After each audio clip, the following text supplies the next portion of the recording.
Chapter 1655. On Otter's Staircase of Madness, a group of Alliance powerhouses were watching. Oh. Hammer. The members of the Hammer gang all acted like they were in high school. Oh. It's over. It's a healer. When Freya explained the Hammer's special effect, the Hammer members immediately shriveled.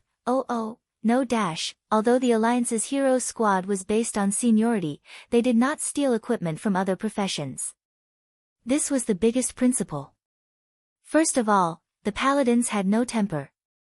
Although there were many paladins in the hero squad who could fight, tank, and heal, almost every paladin had a violent heart. They were all clerics, but those who truly focused on spreading the holy light ran to be priests.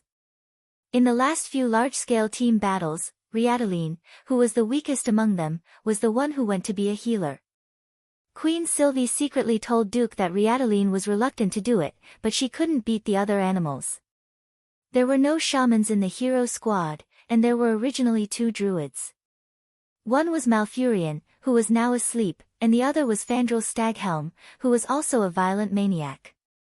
Without orders, he would turn into a bear and charge at the enemy with his claws.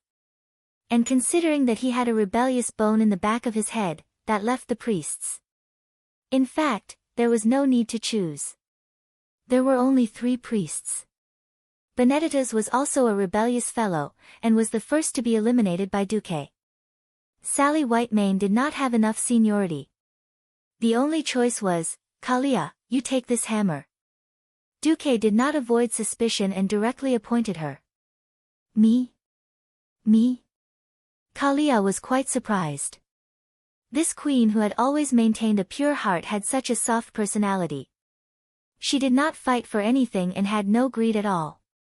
In a sense, her entire life was passive. Because of her kind heart, she was very popular within the Alliance. Kalia was not at all prepared for Duque's appointment. Duque said with a serious face, in a voice that every leader could hear, the Alliance needs to move forward, and every Alliance member needs to see the flag that leads them forward. There shouldn't be just one flag like this. Even if one flag falls in the face of evil, there should be more flags that lead the Alliance forward. Duque gently spread his hands and made a please gesture. I think that the divine weapon obtained after defeating a powerful evil existence is a very good flag. This was not only a reward, but also an obligation of the ruler of a country or a clan. Therefore, I hope that, on the premise that it's suitable, every leader of the Alliance will get a divine artifact first. Duque's words were very reasonable. As long as it was suitable, Boss could take it first. This was the best choice to balance power and combat strength. Perhaps we dwarves are violent. The 2 great clans don't even have a single healer class hero. This was fate. Kalia, take it. We dwarves aren't stingy. Magni was rather magnanimous, and was the first to give his blessing. Take it, King Menethil. I'm sure the people of Lordaeron would be happy. The next to speak was Daneth Trollbane. This low-profile king directly gave his sincere blessings to Kalia. Even the more neutral leader had expressed his stance. Kalia's good sisters naturally rushed forward to give their compliments and blessings. I thank everyone. I will work harder to heal everyone's injuries. Kalia slowly walked forward and took the hammer that was glowing green from the smiling guardian of life, Freya. She gently stroked it, a gentle expression on her face. At this moment, the female giant suddenly spoke. Since it's a divine weapon of the Nature series, I just added something to it. Freya waved her hand, and everyone saw that there was an additional rope that looked like a ribbon around the handle of the hammer. This is... Kalia was a little confused. Freya smiled. My blessing of life, it can protect you. It will automatically activate when you are in danger, and use powerful life energy to grant you a full recovery from a near-death state. Remember, once you use it, it must be recharged for at least 30 days, and it's best if it's in a place full of life. Before it's fully recharged, it won't be able to save your life. As soon as she finished speaking, even Duque was pleasantly surprised. No one knew better than him that the original, Valinor, definitely didn't have this special effect. At this moment, Tarim spoke. This time, in order to express our gratitude for the help of the Alliance and for the efforts of you mortals, we have discussed and decided to send troops to join your alliance. Huh? Really? Is that okay? Duque and the others were quite stunned. Duque looked up and asked, "Don't you have to protect Oder anymore?" Tarim shook his head. The greatest purpose of Oder's existence is to seal the ancient god Yogg-Saron, ensure the evolution of life, and conduct experiments for Mimiron. Now that the core of Yogg-Saron has been destroyed, our greatest responsibility has automatically disappeared. Hodier continued, "We've talked to Orgaren. If we can slightly reduce the pollution of this world, the Titans will probably be happier when they come in the future and raise their evaluation of us. As a laboratory left behind by the Titans, Oder needs to be guarded," Mimiron said. After the four guardians and Alkavan's four guardians looked at each other for a while, Tarim announced, "We will send Freya and Mimiron to assist you until peace is restored in Northrend. Alkavan and the other three will further participate in the Alliance's battle. Until they determine that the safety index of this world meets the standards they deem acceptable." The gentleman Dumuk had been thinking about abducting Mimiron from the beginning. It was one thing to think about it, but another to do it. He had evil intentions, but before he could put them into action, they came knocking on his door. Was there anything more pleasurable than this? Ha ha ha ha. It's great that the Guardians are willing to enter the world to help. Magni was the first to agree. This guy had been flirting with Alkavan for a long time. Duque naturally welcomed them with both hands and feet. "Thank you so much. I hope to see more Guardians active in the decisive battle against the Burning Legion in the future." Duque, who was familiar with the direction of history, would definitely climb up along the pole. No matter what the future would be, it was good to make a statement first and bury a prelude. After all, at the time of return of the army, Azeroth would be invaded from all directions. Almost every alliance and horde territory would face the surprise attack of at least 10,000 demons. Although the alliance had a lot of heroes now, it was hard enough to defend the major cities, and it was not enough to spread them across the vast territory. Chapter 1656. As for the four guardians of Alkafan's treasury, Duque was overjoyed. As a lower-level guardian, the four giants were not very strong. However, with their size and HP, if used in the right place, they would be able to hold their own against 10,000 enemies. Coupled with their already good elemental attacks, they were not inferior to most of the Burning Legion's mid-tier Void Lords. Only the top-tier Void Lords could suppress them. The Guardians had their own principles. Since they promised to help, they would definitely help to the end. Nothing was more reassuring than this. There was still a lot of work to be done, such as dealing with Yogg-Saron's body and bringing Orgaren to Karazhan as a guest. These were all trivial matters.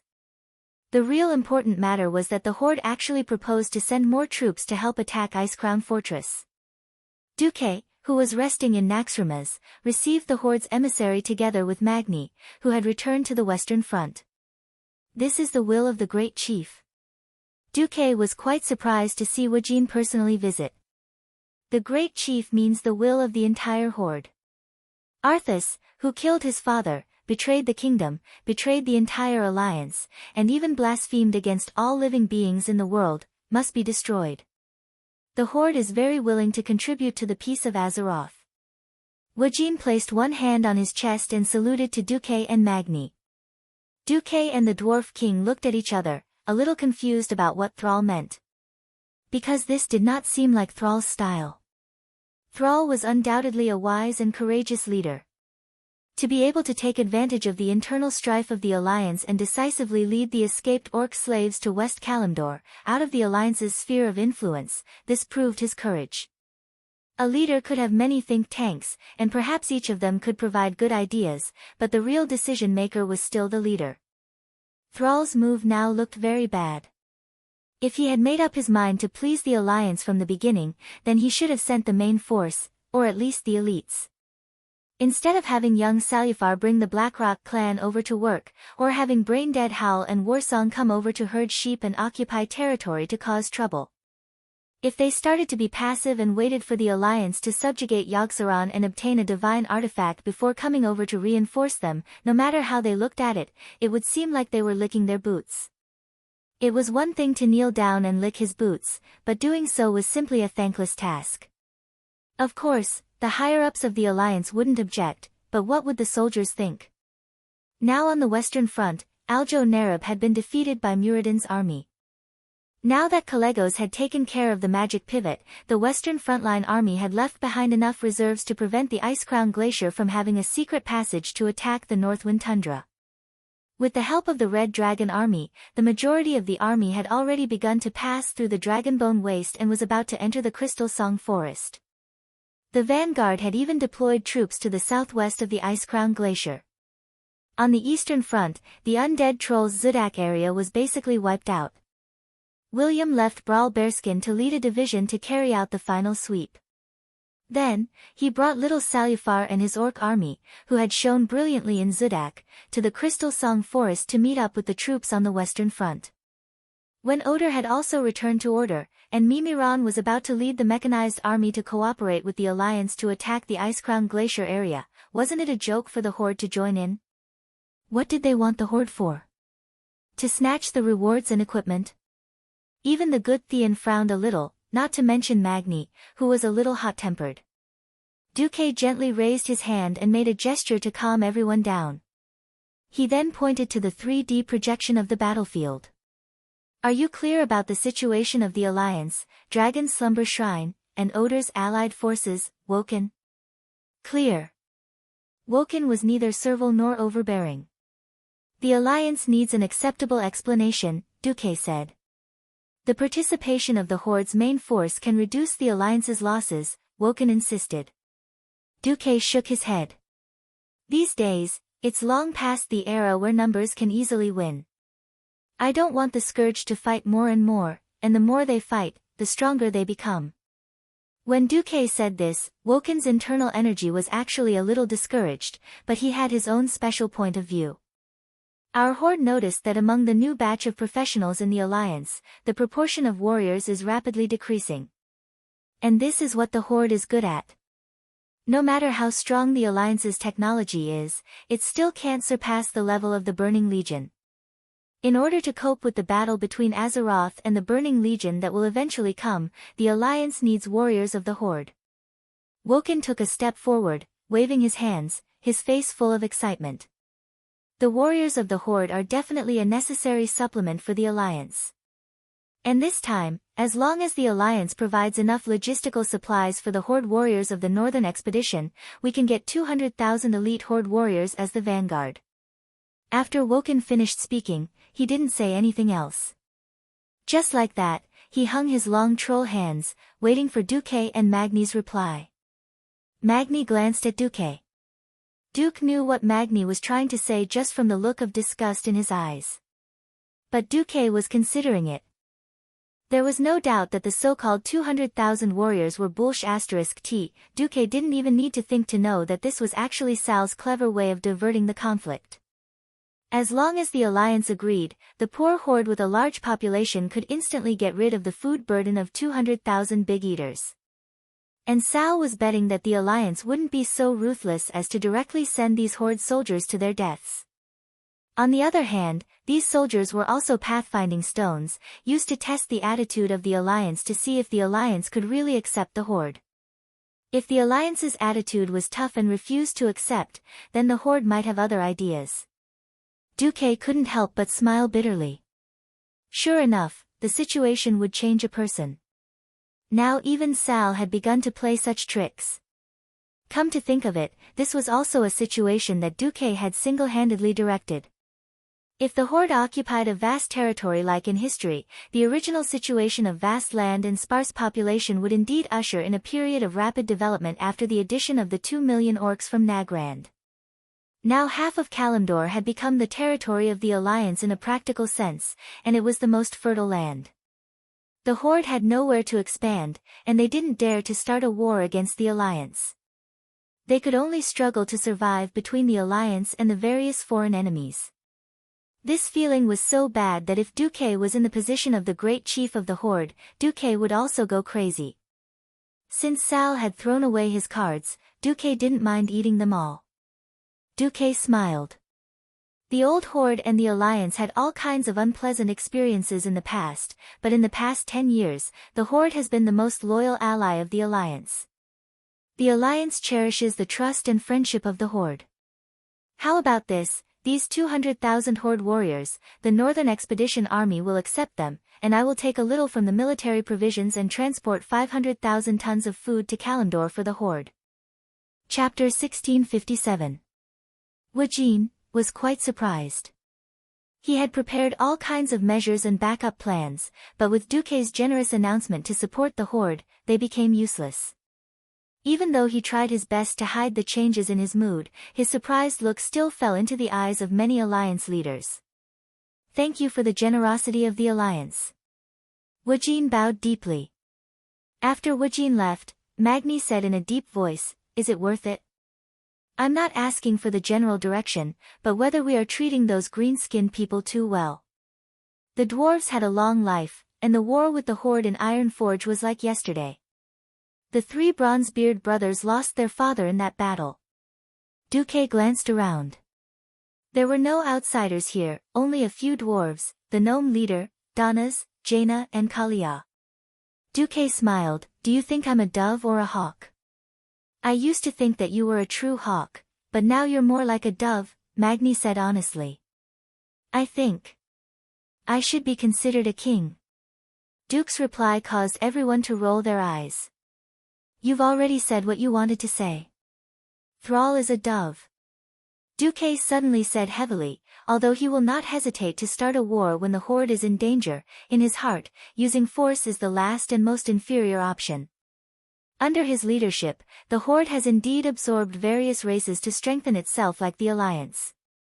However, the horde lacks a core program, and the orcs do not have a well-deserved king status to lead the races.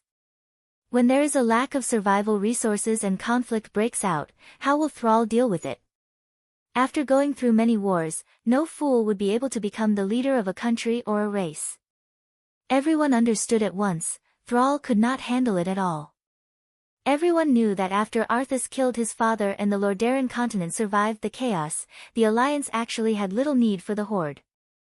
Later, if it were not for the worry that Illidan would turn all the orcs in the Outland into fell orcs and attack Azeroth, there would be no Burning Crusade.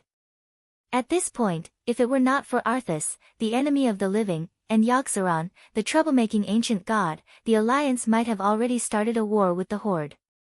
Duque's current approach definitely contained the intention of stabilizing the horde.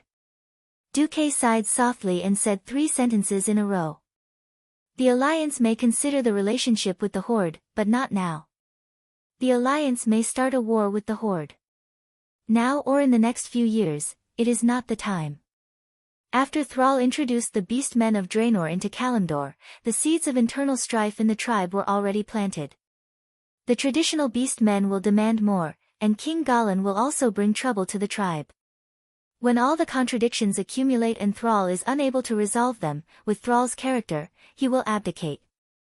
At that time, the hawks of the tribe will come to power. If the Duque had 2 of the past, then, Thrall, and Duk of Duafit of. The of King of Two of. Originally, the leaders of the alliance had begun to feel that the existence of the horde was of little value.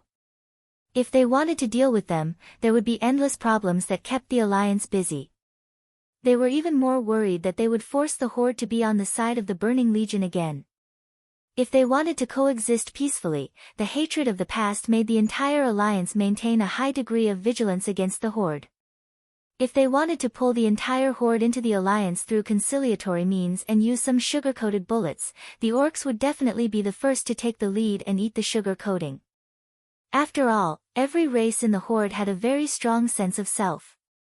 No matter which one they chose, the alliance would not be able to please them. Sometimes, when facing a strong enemy, they had to pull in the powerhouses of the horde to help. This kind of contradictory and ambiguous relationship between being on guard against each other and often fighting side by side made the alliance incomparably tangled from top to bottom. Now that Duque had poked through this veil and set a tone for the higher-ups of the alliance, everyone had a unified idea in the future. Large-scale wars were rarely decided in one battle. The so-called decisive battle was formed after many battles of various sizes.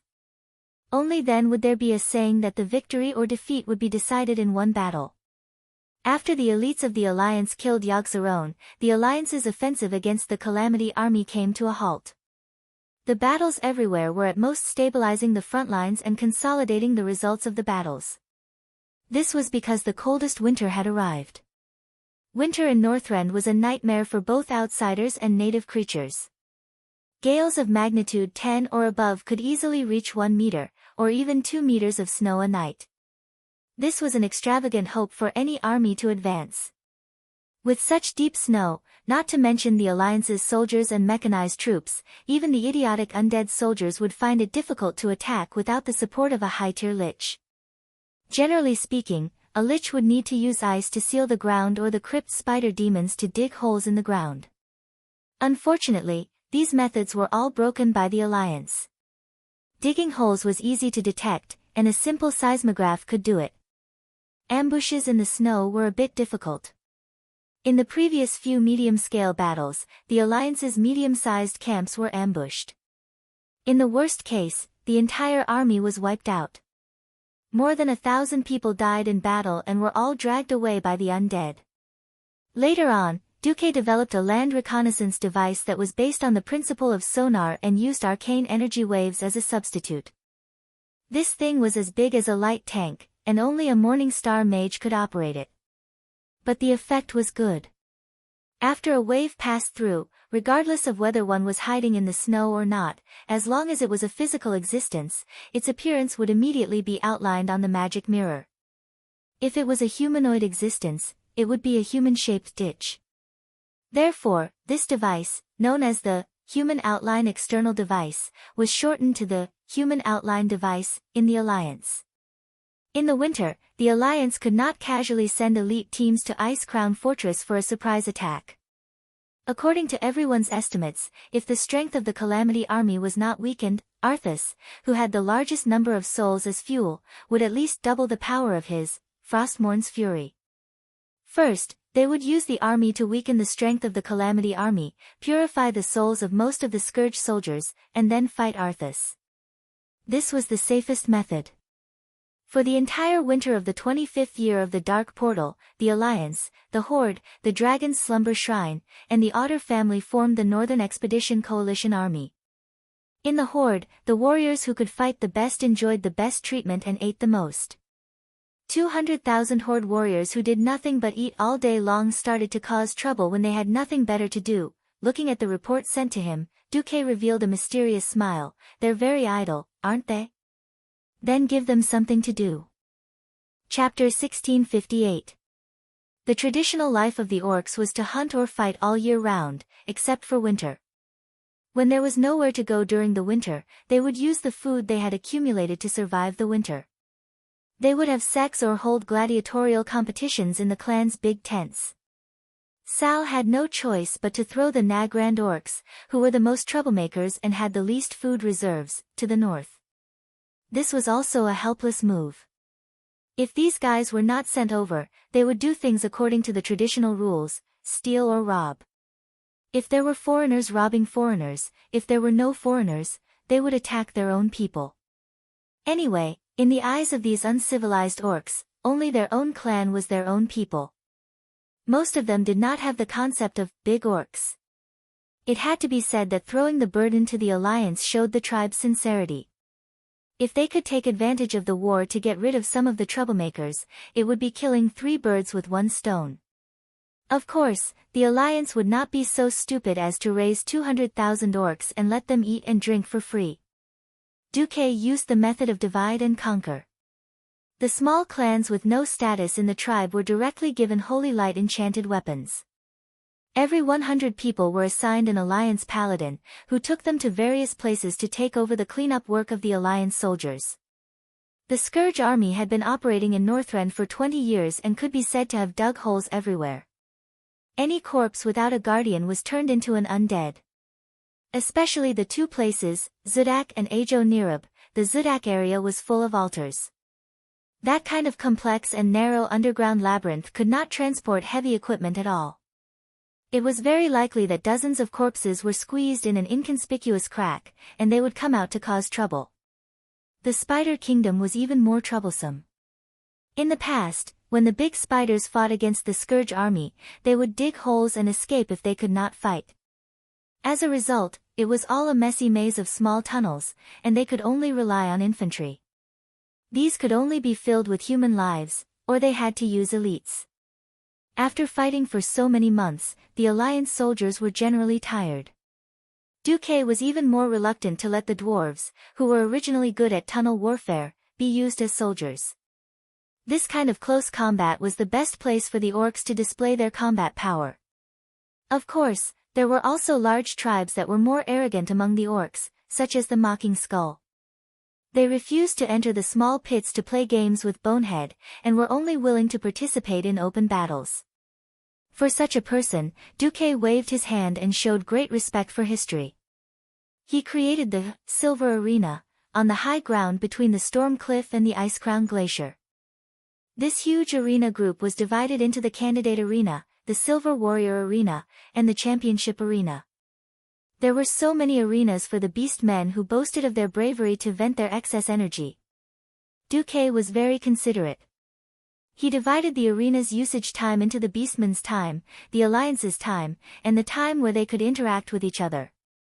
This allowed these fellows with excess energy to fight against each other, as well as unite against external threats, and bring glory to their race. Since it was an arena, there should be an audience, right? Without an audience, there would be no atmosphere. If you want to enter, you have to pay a ticket, right? Would you like some drinks and popcorn? It didn't matter if the beastmen didn't have money. The Alliance would pay the beastmen's soldiers according to the standards of the Alliance soldiers. Of course, there were no other benefits. The beastmen could take Arathar's coins to the canteen to buy extra food, and even save up to buy better equipment for themselves. It didn't matter if the Horde warriors didn't know how to make money other than fighting. They could bet on it. Well, the Alliance's largest official gambling dealer was the Marcus family. It didn't matter if they lost everything. The beastmen could still work, such as sparring with the Alliance soldiers. They could treat it as training the Alliance recruits. There were also slightly dangerous jobs, such as cooperating with Mimiron to test the combat power of the mechanical gnomes. Anyway, these beastmen had unknowingly become accustomed to the Alliance's economic system. Duque's approach was so dignified, so fair, and so open that Varrock Salufar, as the commander of the 200,000 beastmen, could not find any fault with it. Although he remembered Sal and Wajine's instructions to always keep an eye on Duque, he still sighed. Time passed, and it was New Year's Day, January 1st, year 26. The beastmen had no concept of the new year, but the Alliance was different. A large group of soldiers who had crossed the ocean and had no choice but to spend the new year on another continent began to celebrate. In order to alleviate the soldiers' homesickness, Duque was kind enough to fully open the weave on this day. Hundreds of military camps of all sizes in Nocent were set up with magic communication devices, allowing the soldiers who had made outstanding contributions in the northern expedition to make a 5-minute long-distance video call with their families. This move directly raised Duque's already high reputation to a whole new level. No matter which camp they went to, they could hear soldiers shouting, "Long live Duke Marcus." The Alliance's civilization and cultural input was imperceptibly influencing these beastmen who came from the wild world. After New Year's Day, the arena opened again.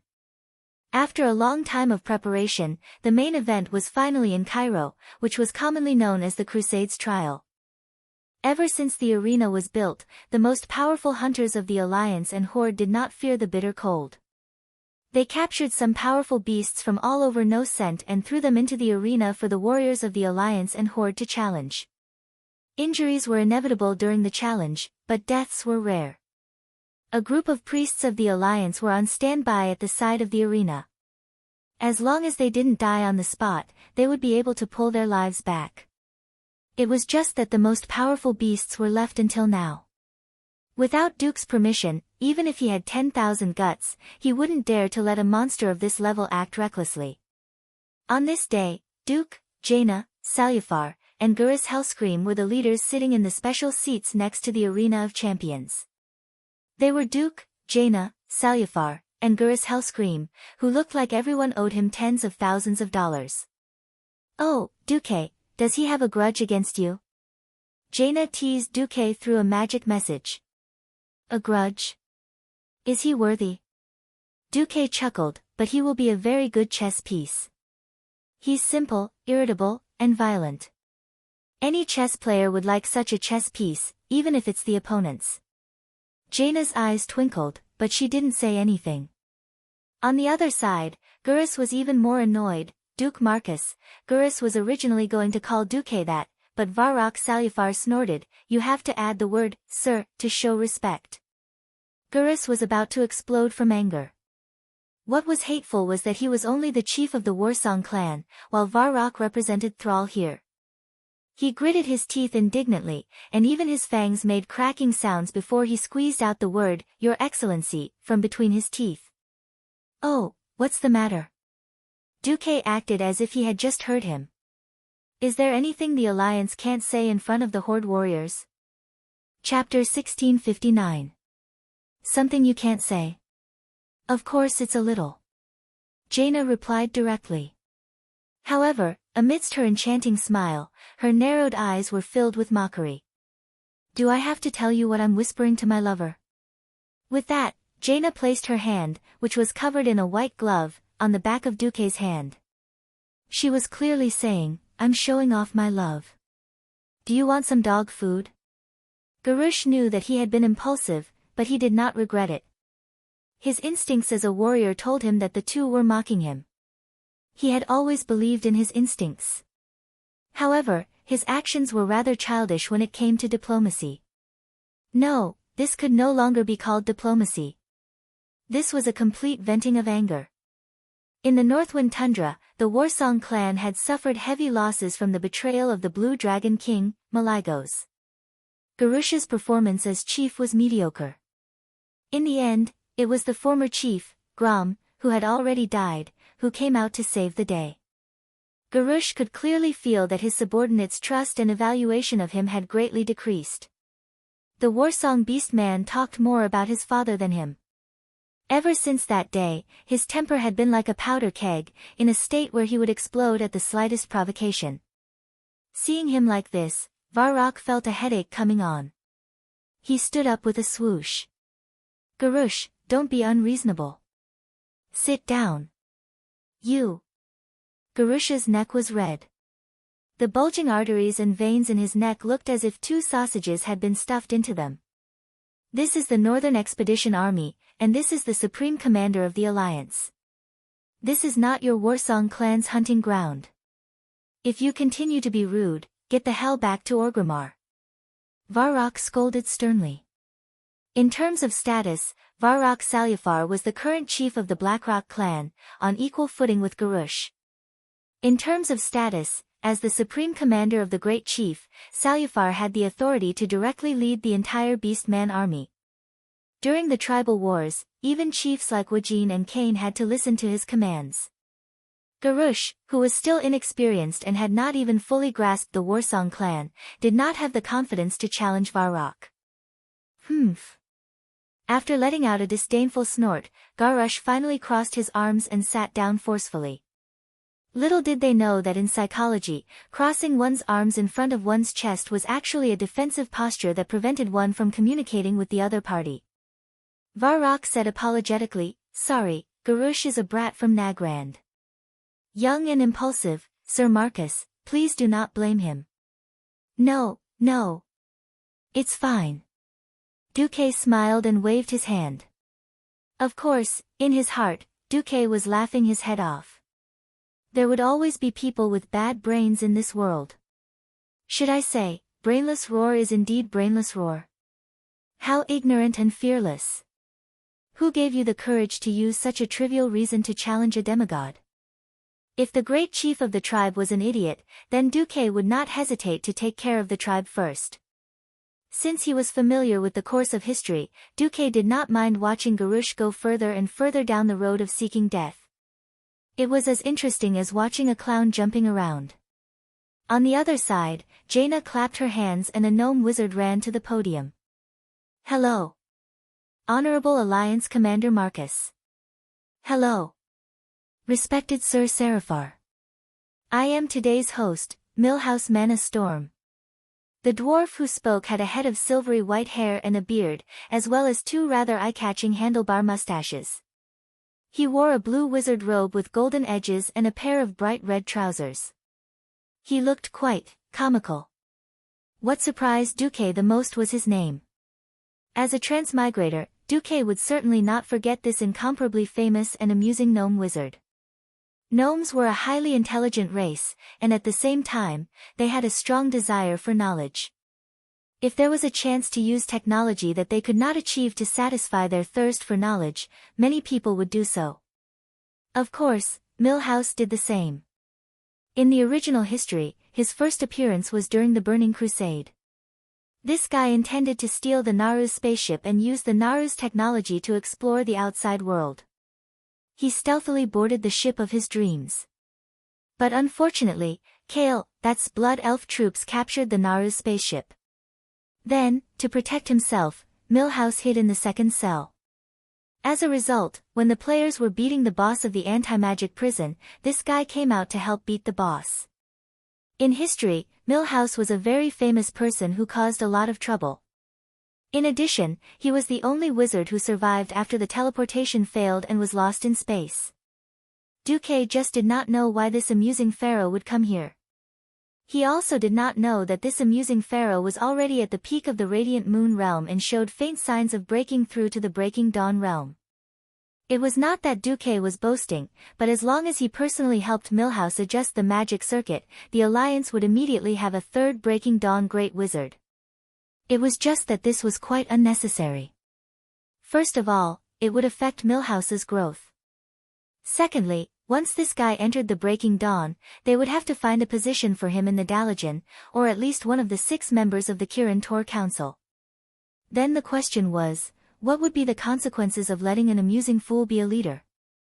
The answer was, amusing was contagious. It would definitely be a nightmare to raise this crazy and curious gnome mage to the top. Duque would not be able to do anything and would be responsible for cleaning up Millhouse's mess all day long.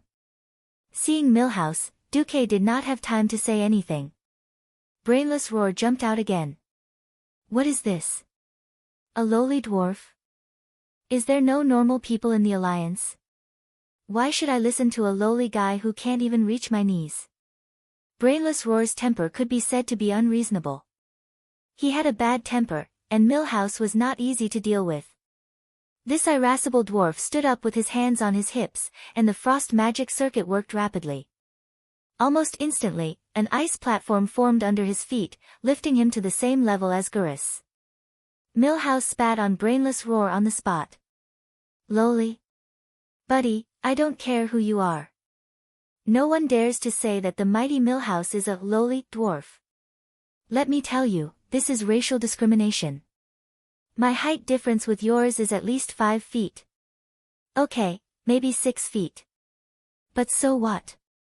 Do you believe that I can burn off your ugly legs with a fireball and reduce the height difference between you and me? At this moment, before everyone could react, another dwarf jumped out. I don't know what happened here, but I will be happy to deal with this unreasonable fool with Millhouse. What did you say? Brainless Roar clenched his fists and stood up. At this moment, Duque's leisurely voice was heard. Grom, control your son. Chapter 1660. As soon as Duque's voice fell, a tall, burly, green-skinned figure suddenly traversed through the void and appeared from a portal that had suddenly opened. Elder and younger Salyafar, the tribal guards behind them, as well as the Warsong Beastmen deputies behind Garrush, all had rather interesting expressions on their faces. Younger Salyafar's face was red, as if he was constipated. He wanted to laugh, but was too embarrassed to do so. This made Garrush even more embarrassed and angry. Mortals always yearned for an existence that transcended the mortal world, because such an existence could do many things that they couldn't. Mortals didn't like having a high and mighty existence binding them, because that would make them feel like slaves. Unfortunately, Azeroth was a magical world.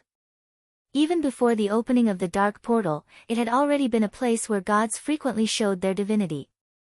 As early as the end of the first battle at the Dark Portal, the appearance of the first Death Knight meant that the line between life and death had become blurred. The tribe could still accept Death Knights and the Forsaken joining the tribe, so the appearance of Grom Hellscream, who was a heroic spirit, was actually not strange at all. However, the existence that he hated the most had summoned his most helpless father to teach him a lesson. There was no need to mention how aggrieved Garrosh felt. At this moment, if he could, Garrosh would definitely want to kill Duque and let Duque fall completely or something. He couldn't do it. This was the so-called despair. Elder Howl raised his world-famous blood howl and smashed it at his son in a deep voice. Garrosh, go to the arena. Let me see how much you've grown after I died. Have you become a great warrior? And a chief who can truly lead the tribe? Garrosh was really in a state of shock. His neck, his cheeks, and his forehead were all protruding veins. Under the watchful eyes of the crowd, he didn't even have a chance to object. In the tradition of the Beast Men, there was no need for a reason for the son to challenge the father, or for the father to teach the son a lesson. Since when could the son not listen to the father? Well, as long as you beat the father, that's enough. A battle between blood relatives was never a one-off deal. It could be repeated at any time. In any case, whoever won would have the final say. Before you become the victor, all the injustice and grievances you have, hold it in. Whatever orders the victors give you, you must obey them. Otherwise, you can die. If he really died, he would be spurned by all the other beast men. That's right, having a bigger fist was the hard truth. The barbaric traditional orcs believed in this to their very bones. Garrosh had once defeated Grom, but he was like a candle in the wind, a Grom who had lost an arm and was about to die of old age. Thus, even if he took over the position of chief of the Warsong tribe from Grom, he would still be questioned. Being scolded as a tiger father and a dog son was the tragedy of almost all the second-generation heroes. No one would call you by your name. Instead, they would call you the son of so-and-so. They wouldn't even want to remember your name. Oh. You're the son of Grom Hellscream. This was the Horde version. Oh. You're Roar. This was the Alliance's version. Everyone would only remember how awesome and powerful Grom was.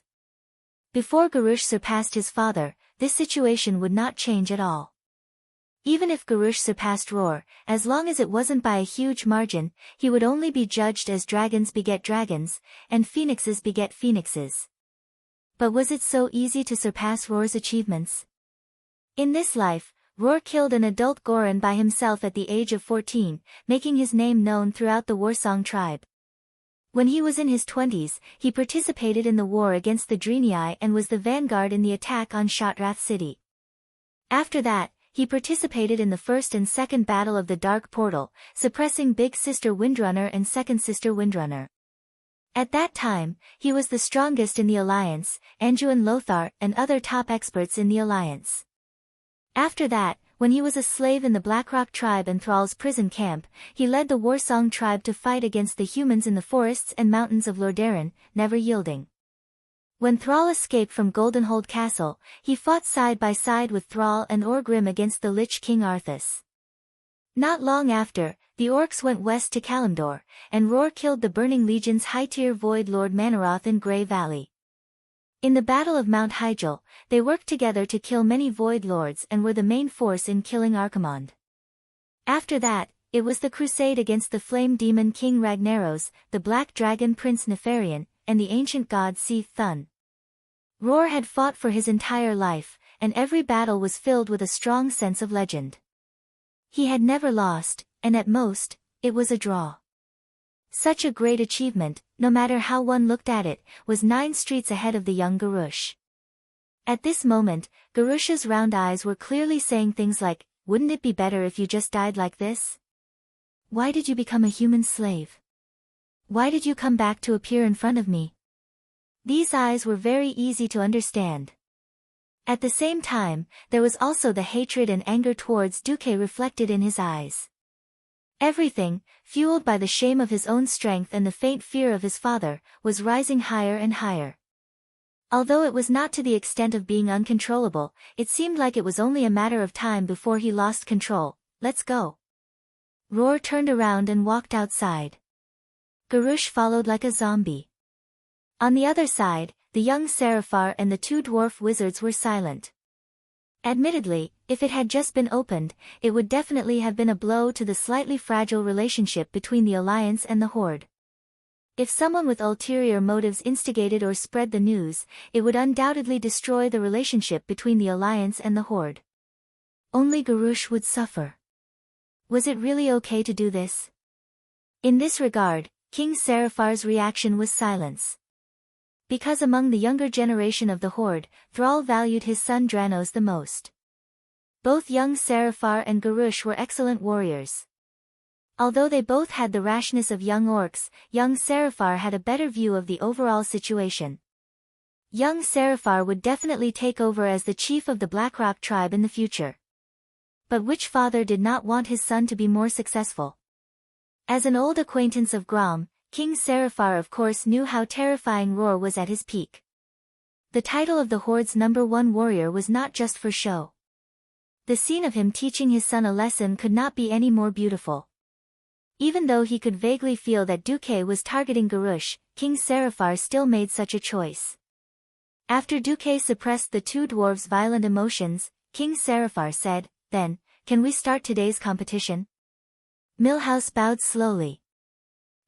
Sorry, I was too impulsive just now. Now, please allow me to introduce today's competition, the champion teams from the Alliance and the Horde. Chapter 1661. Fighting. This would always be the main theme of the creatures. No world had unlimited resources. One day, they would find that there would never be too many places for them to live and reproduce. Limited resources and limitless reproduction requirements. This led to the inevitability of conflict. Why was the champion revered by everyone? It was because the victory of the champion was built on countless losers. Only by defeating the most and the strongest enemies could one bring the greatest sense of accomplishment. In front of Duque, King Seraphar, and the others were the two champion teams from the Alliance and the Horde. Milhouse's slightly shrill gnome voice sounded again. Come on. Warriors representing the Alliance and the Horde. On both sides of the special seats, two groups of people slowly walked out from the dark tunnel and onto the protruding platform at the side of the arena. Looking at these young and energetic faces, Duque couldn't help but smile. Back when he was still a newbie in Azeroth, he wasn't as good at fighting as these little guys. Duque suddenly noticed that both sides had 12 people. The Alliance had no Death Knights or Shamans, and the Horde had no Paladins. Duque was a little surprised, but then he felt relieved. Sure enough, this butterfly of his had stirred up the general trend of the world. Rothelma Theron was still at the level of a lackey, helping the lively Queen Sylvie. The Blood Elves didn't join the Horde, so naturally, the Horde didn't have any Paladins. On the Alliance's side, even the Forgotten Ones were still a taboo, let alone the Immortals. Of course, they weren't so open-minded as to allow Death Knights to become official professionals.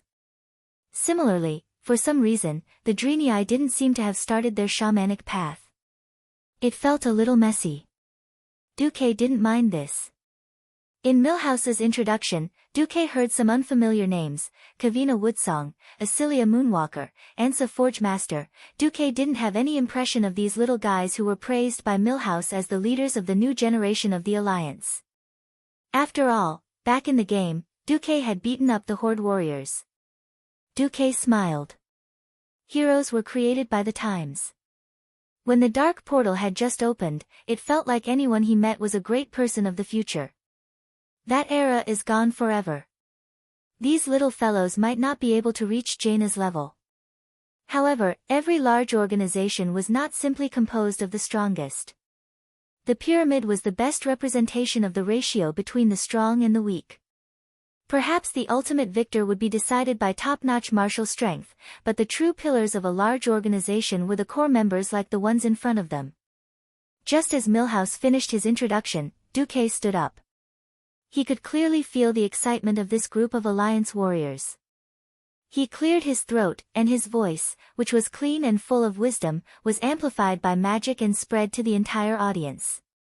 A true warrior must not only have the courage to face the most bleak and desperate situations, but he also needs a peaceful heart. In the future, perhaps some of you will become heroes of the Alliance. Perhaps some of you will die in battle. However, most of you will become the core members of the Alliance through your occupation.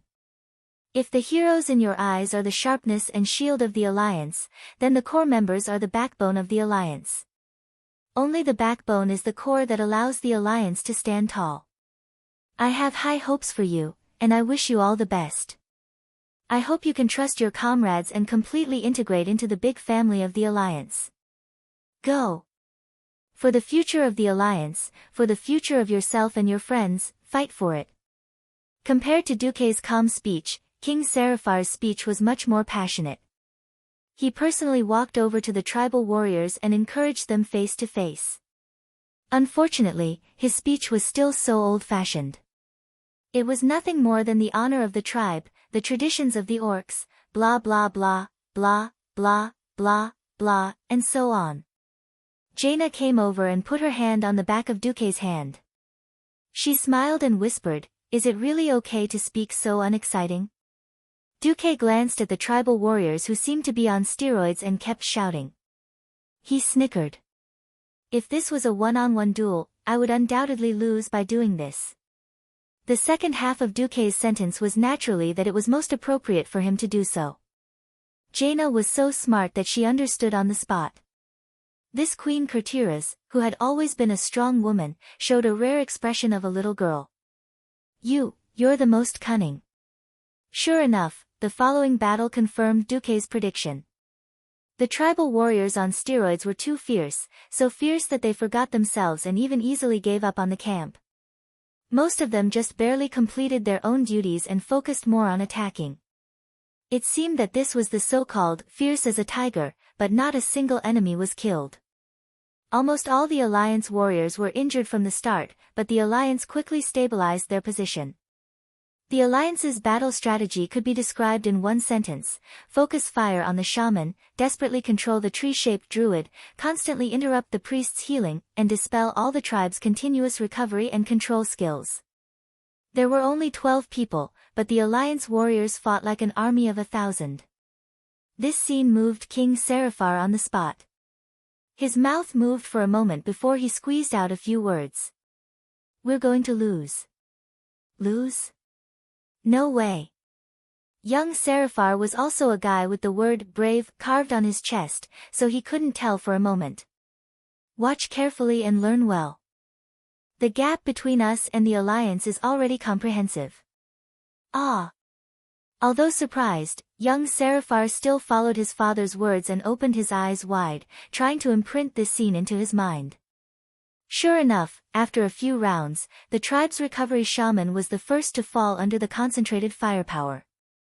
The shaman's weakness of lacking life-saving skills was exposed at this moment. Then, as if there was a chain of explosions, under the rapid transfer of firepower and concentrated attacks of the Alliance warriors, the tribe's healers fell one by one. Like dominoes falling, the 12-man team of the tribe was wiped out in the next 10 seconds, all of them beaten to the ground. We won. The Alliance warrior, Sagakal, was the first to raise the weapon in his hand, showing off his victory to Duque, to the Alliance leaders, and to the audience of over 10,000. We won. The 11 Alliance warriors cheered in unison. Long live the Alliance! More than 6,000 Alliance people burst into cheers like a tsunami. On the contrary, the tribe side was silent. As the host of the ceremony, Milhouse immediately announced proudly, "All right.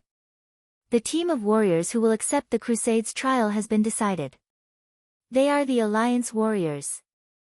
Chapter 1662. To Duque, it didn't matter who was the challenger. If the Alliance and the Horde were in a honeymoon period, Duque wouldn't even mind going easy on the Horde. But now, of course, if they could win, it was because of their abilities. Why didn't Duque give them his blessings? Good job. Reward. As a big shot in the Alliance, Duque casually took out top-grade equipment from his storage space that had never been seen on the market. Duque would only give equipment that was as old as the molten core to outstanding newbie professionals. The equipment that Duque casually gave out was at least as good as the Alcafon's treasury. There were only so many people in the Alliance's hero squad, and equipment was quickly worn out. Plus, each boss wouldn't respawn after being killed in one go, so the loot was 10 to 8 times more than in the game. It was easy for the hero squad to get more equipment. After Duque became a demigod, there were many additional benefits. As a former Void Lord and a demigod who had mastered the power of the soul, he could now erase the soul binding on equipment taken off by mortals. This was very simple: erase the soul imprint on the equipment. As long as it wasn't an artifact with basic or above self-awareness, there was no equipment that could withstand Duque's soul attack after it left its owner. This allowed the Alliance experts to use their equipment much more efficiently. Looking at the treatment of the local tycoons on the Alliance's side, looking at the happy warriors of the Alliance, almost all the tribal professionals were envious and had a pitiful look on their faces. The most painful thing was that when the arena was first built, all the Alliance and Horde soldiers were forced to not leave the arena early, regardless of whether they won or lost. The Alliance warriors were celebrating, and the Horde, which was mainly made up of orcs, felt very aggrieved. At that moment, King Seraphar stood up and jumped into the field from the side of the 5-meter-high stand. He pulled the dizzy orc warrior, Nahok Steelbreaker, to his feet. Stand up. All of you stand up. You always claim to be the inheritors of the orc tradition. So what's your attitude toward the victors now? King Seraphar pointed at the thousands of orc hostages and asked, "Is this the attitude of a victor?" "But, they're not orcs," someone in the crowd said weakly. Old Salufar waved his hand. "What a joke." He pointed at the crowd of twin-headed ogres and said, "Do you see those ogres? Once upon a time, our ancestors were proud of killing an ogre alone, and they were heroes who killed Goron alone. But today, they are in the Horde's army, fighting side by side with us orcs like our brothers. Isn't it because we worship the strong? Why can we even accept our former mortal enemies?" King Salufar turned around and pointed at the Alliance warriors who were looking at the orcs. "Since you call yourselves brave orcs, then tell me, did these warriors cheat in the battle just now?" The thousands of orcs fell silent. The king suddenly roared like a drum, "Orcs! Answer me right now." As if awakened from a dream, the thousands of orcs stood up in unison and answered, "No, no." It was another question that seemed to wake the world up. So their victory, was it a glorious victory? The thousands of orcs answered in unison again, "Yes." Using all the strength in his body, he practically roared out every drop of air in his lungs. At that moment, it was as if he was possessed by Lord Roar. His voice was like thunder. "Then all of you should *King applaud and cheer for the winner. Otherwise, you're not fit to call yourselves warlike orcs." After being stunned for a full 2 seconds, the orcs burst into cheers that could topple mountains and overturn seas. Yes. The victors should be praised. Well fought. Your battle tactics are amazing. When I go back, I'm going to practice my little bastard's battle tactics. The Alliance audience was stunned for half a second, then followed suit and shouted like a storm. "Ha! That's more like it. If you want to fight alongside us, you have to be strong." Amidst the cheers, the orc warriors walked towards the Alliance warriors. Nahok lightly punched the chest armor of the Alliance warrior, Sakagar. "Brother, you fought beautifully just now. You're the real main tank that supports the team. Your whirlwind was beautiful too." Sakagar smiled back. Unknowingly, the atmosphere between the Alliance and the Horde began to harmonize. At that moment, Duque stood up and waved his arms. His voice, which contained faint divine power, spread in all directions. "I, Duke Marcus, hereby propose that since the Alliance and the Horde will be facing the Lich King's terrifying undead army in the upcoming Battle of Icecrown Glacier, for the future of all the living, the warriors of the Alliance and the Horde should form a team and participate in this crusade together. Varrock, what do you think? Of course, King Salufar agreed. Great. That's what an ally should do. Duque waved his hand, and dozens of noble purple objects flew towards the Horde warriors under the support of a strange small tornado. This is... The orc warrior Nahok was a little stunned. Duque's voice rang out again. The winner should enjoy cheers, praises, and the best prize. But the one who put in the effort, blood, and sweat should also be praised. This is a slightly lower level prize. Let's take it as the prize for the runner-up. If one wanted to form a team, if half the team's equipment was more than one level lower, it would be impossible to carry them. If the loser was given the same prize as the winner, then the wine of victory would be bitter. Duque's move not only satisfied the winner's heart of glory, but also made it so that the loser would not be left with nothing. The gap was too big to form a team. Even Varrock could not help but clap his hands in praise. Beautiful. Millhouse's shrill voice rang out again. Well then, warriors of the Alliance and the Horde, please enter the arena together and face the greatest terrifying creature from No Scent. Almost at the same time, a roar that seemed to have come from the primordial wilderness resounded throughout the entire arena. Roar!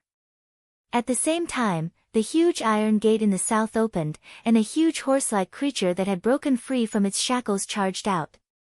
At first glance, he looked like an oversized centaur. If one looked carefully, they would find that he was more than 4 stories tall, with ash-black fur and brown skin. There were 2 huge tusks on his cheeks that looked like curved ivory tusks. That's right. He is the dangerous creature from the Arctic, the Mammoth Man, Gamok the Impaler. Chapter 1663. The Mammoth Men were a fierce creature that lived in Northrend. In a sense, they were like the Lords of the Abyss, except that their lower bodies were not as fat. The Mammoth Men were savage by nature. Once they gathered together, they would inevitably kill each other. This was also the main reason why they were not a big threat. As a very challenging gladiator, the Mammoth Men were not bad. Wow, which hunter is strong enough to capture this guy? Duque asked casually. Jaina, who was next to him, giggled. Huh? Something was wrong. Hey! Jaina, confess now, or you will be punished. Duque threatened. Jaina betrayed her best friend. It's the Windrunner sisters. Duque's face darkened. There were 4 Windrunner sisters, and the 4th, Lilith, did not have the ability to capture a monster like Gamok the Impaler. As the second sister, Queen Sylvia would basically be drowned by the sea of documents that Lore, Thema handed over if she did not participate in high-intensity hero battles. With her strong sense of responsibility, she would never abandon her people and run off to hunt. Then the rest, since they were sisters, F***ck. Duque could not stay calm anymore. He opened the portal angrily and ran off to interrogate them. A few minutes later, just as Jaina was getting impatient and was about to open Karazhan's magician's eye to inspect the situation, Duque, who was completely gloomy, came back. Yo, my invincible man, why do you look like you lost a battle? Ugh, I lost my eloquence. That's right, it was Aurelia and Winrisa who had come out to hunt. When Duque asked them why they did not take care of the baby and instead came out to hunt with their big bellies, the Windrunner sisters argued. Duque, you big liar. You clearly don't want the baby to come out earlier. Look at how many years we've been pregnant. Taking care of the baby? It's so stuffy. What's the meaning of keeping our bodies so ugly for so long? Danger? It's not dangerous at all. It's not like we're going to fight against an elemental lord or an ancient god. A few beasts that aren't even demigods can't stop us sisters. We also have Sister Lilith as our bodyguard. Let me tell you, after you defeat Arthas, hurry up and transfer your magic power over, or else you'll be waiting for 1 corpse and 2 lives. Oh, It should be 2 corpses and 4 lives. After being bombarded by the 2 sisters like a machine gun, a certain Du was defeated. Have you been discovered? Jaina teased Duque. Actually, he had discovered it long ago. It's just that they love me and don't want me to be distracted, so they didn't expose me. That's right, Duque didn't give enough mana to Aurelia and Sasha's child on purpose. This allowed him and the Windrunner sisters' children to grow up peacefully. In fact, if the magic power was abnormally abundant, the child might have already been born and could be used as soy sauce. It was precisely because there were too many uncertain fates that caused Duque to be hesitant. He completely couldn't dissuade them, so he allowed them to conceive first. Sigh, what kind of existence is a descendant to me? Duque sighed. The social environment was bad, and the birth rate was low. This was almost a sociological conclusion. Really, you were the one who encouraged birth in the Alliance. You even created a Valentine's Day back then, You even wasted my expression. Faced with Jaina's ridicule, Duque was powerless to retaliate.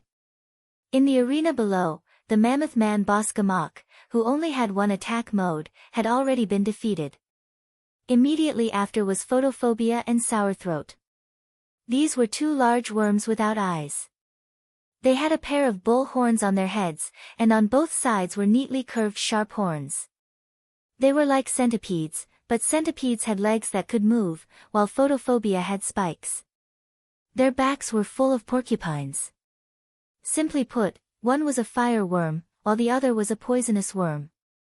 Their appearance caused quite a bit of chaos among the allied warriors, but it was only to the extent of creating chaos. After killing the 2 worms, the 3rd giant monster, Ice Roar, appeared. This was a giant northern gorilla with a pair of curved goat horns on its head, blue skin, and white fur all over its body.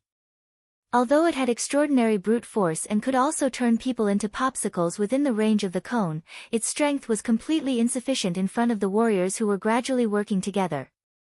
Soon, Ice Roar was also killed. Victory! Let's cheer for our warriors. Millhouse stirred up the emotions of the audience very well. After all, this was a warrior group formed by the Alliance and the Horde.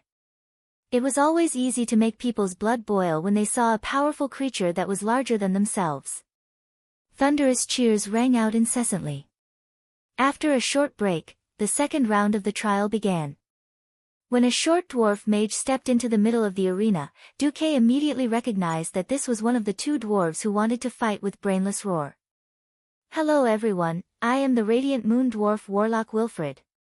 Now, I will conduct a slightly more dangerous summoning ceremony. What is about to be summoned will be a powerful elite demon. I cannot be sure how ferocious this demon will be. Everyone, please be careful. Wilfred's words caused the members of the warrior group to break out in cold sweat and clench the weapons in their hands. Only Duque, who was sitting on the high platform, revealed a thought-provoking expression. What's wrong? Jaina asked. Nothing, I just thought of something. In the original space and time, this next battle would be the product of an accident. Wilfred intended to summon an ordinary demon to fight against the players, but he accidentally summoned King Galaxus, the mid-tier Void Lord of the Eridar race, and was killed by his own summoned creature. At that time, the player's mission was to subdue this demon leader who had intruded. However, in this life, Duque chuckled. Duque really wanted to see, with him here, which demon lord would dare to touch the tigers, but when the 3 leaders of the Burning Legion were temporarily dead. Dumuk even secretly hid all of his energy waves, hiding his divine body in the void crack, leaving only a mirror image of truth that was exactly the same as his real body. Under Wilfred's spell, 6 red demonic claws appeared out of thin air. At first, they were hexagonal and tore open a hexagonal portal that looked like a Coke bottle. It was narrow at the top and wide in the middle. The portal used for summoning was huge. The foul stench of evil energy that came from the portal could be felt from 10 miles away. However, 10 seconds passed, 1 minute passed, and not a single ghost came out. Chapter 1664. Ha ha ha ha. My dear master, a superior demon may be arrogant, but it depends on who he's talking to. Planet Azeroth has become a taboo topic among the Void Lords. Unless it's safe, anyone with a brain won't be stupid enough to come here. Duque felt a slight pain in his balls when he heard the seductive voice in his soul connection. A second female voice sounded from the soul link. Although the style was similar, this voice had a more imperial air. My master, the weave you've set up in this area is too high level. Any high-ranked demon would be able to sense such a surging mana reaction. Who doesn't know that the one who killed the 3 leaders of the Burning Legion is the demigod of the weave, Duke Marcus? That's right, the one speaking to Duque was naturally the 2 high-ranking female demon sisters who had betrayed the Burning Legion, the Eridar twins. The high-ranking warlock Aless was still hiding in the tribe, while Queen Saloras had been assigned the task of guarding against the plague by Duque. She had secretly followed Duque to Northrend and hid near the arena. On the scene, a funny scene happened. It seemed that the Burning Legion's morale would be weakened if they didn't send some cannon fodder after such a large portal. So, the Legion sent a demon. It was a rather large Doombringer. It looked majestic and imposing. As soon as it appeared, it gave the allied warriors a show of strength. It directly threw a group shadow arrow. The point was that this guy was kicked here. Under the scan of Duque's system elf, he could clearly see that King Galax's left leg had kicked the Doomguard Gazurikas, but on the other hand, Mr. Gazurika was AF * King Rare Elite. He wasn't even a Void Lord. He was a complete tragedy. The portal closed, and Duque wasn't interested in taking another look. If the allied warriors couldn't even deal with this guy, then Duque would definitely punish them by making them swim in a cesspit. Jaina was already laughing so hard that her stomach hurt. Alright, I'll go back and warn Wilfred. If it weren't for us, he would have been killed by his own summoned creature. Yes, Duque replied casually before asking Salolas in his soul, how's the situation on your side? Master's intelligence is indeed impressive. That guy just came ashore from the south side of the Dragonbone Waste. He's using the tribe's dock, and his team has more than 100 barrels of unknown substances. Duque ordered, continue to monitor them, and see if there are any places along the way that are suitable to make a move. Saloras was rather surprised. Aren't you going to catch a big fish? For example, the Sun King. Duque's voice turned cold. Remember your identities. I only need you to do things and report to me. Everything else is superfluous. Almost at the same time, 2 waves of soul punishment traveled through the void and reached the Eridar twins. On 2 different continents, Gemini simultaneously curled up into a ball like a shrimp in pain. Master, spare me. We've overstepped our boundaries. Duque would not be nice to these demon sisters who were good at currying favor. The Gemini were not the kind of people who would open a dye shop just because he showed them some respect. They would constantly take the opportunity to test Duque's reaction and bottom line, walking the line between profit and taboo. Perhaps under the pressure of the Burning Legion, they would not really want to rebel, but they had been doing this for at least 20,000 years. This kind of habit had long been ingrained in their bones and souls. If he did not teach them a lesson, they would take over at any moment. As Duque dealt with the Eridar twins, the battle below had already ended without any suspense. This is the so-called Crusade trial. Isn't it too light? Are there no more exciting opponents? Below, the orc warrior Nahok spread his arms and let out a heroic voice. When the nearby audience heard this, they also joined in the uproar. After all, a seemingly mediocre demon would not be able to excite the audience. Wilfred was dumbfounded. He did not know that he had already walked through the gates of hell. I'm working according to Milhouse's ideas. Why are you booing me? The silly Pharaoh Milhouse also looked a little embarrassed. He ran over to Duque and asked, this.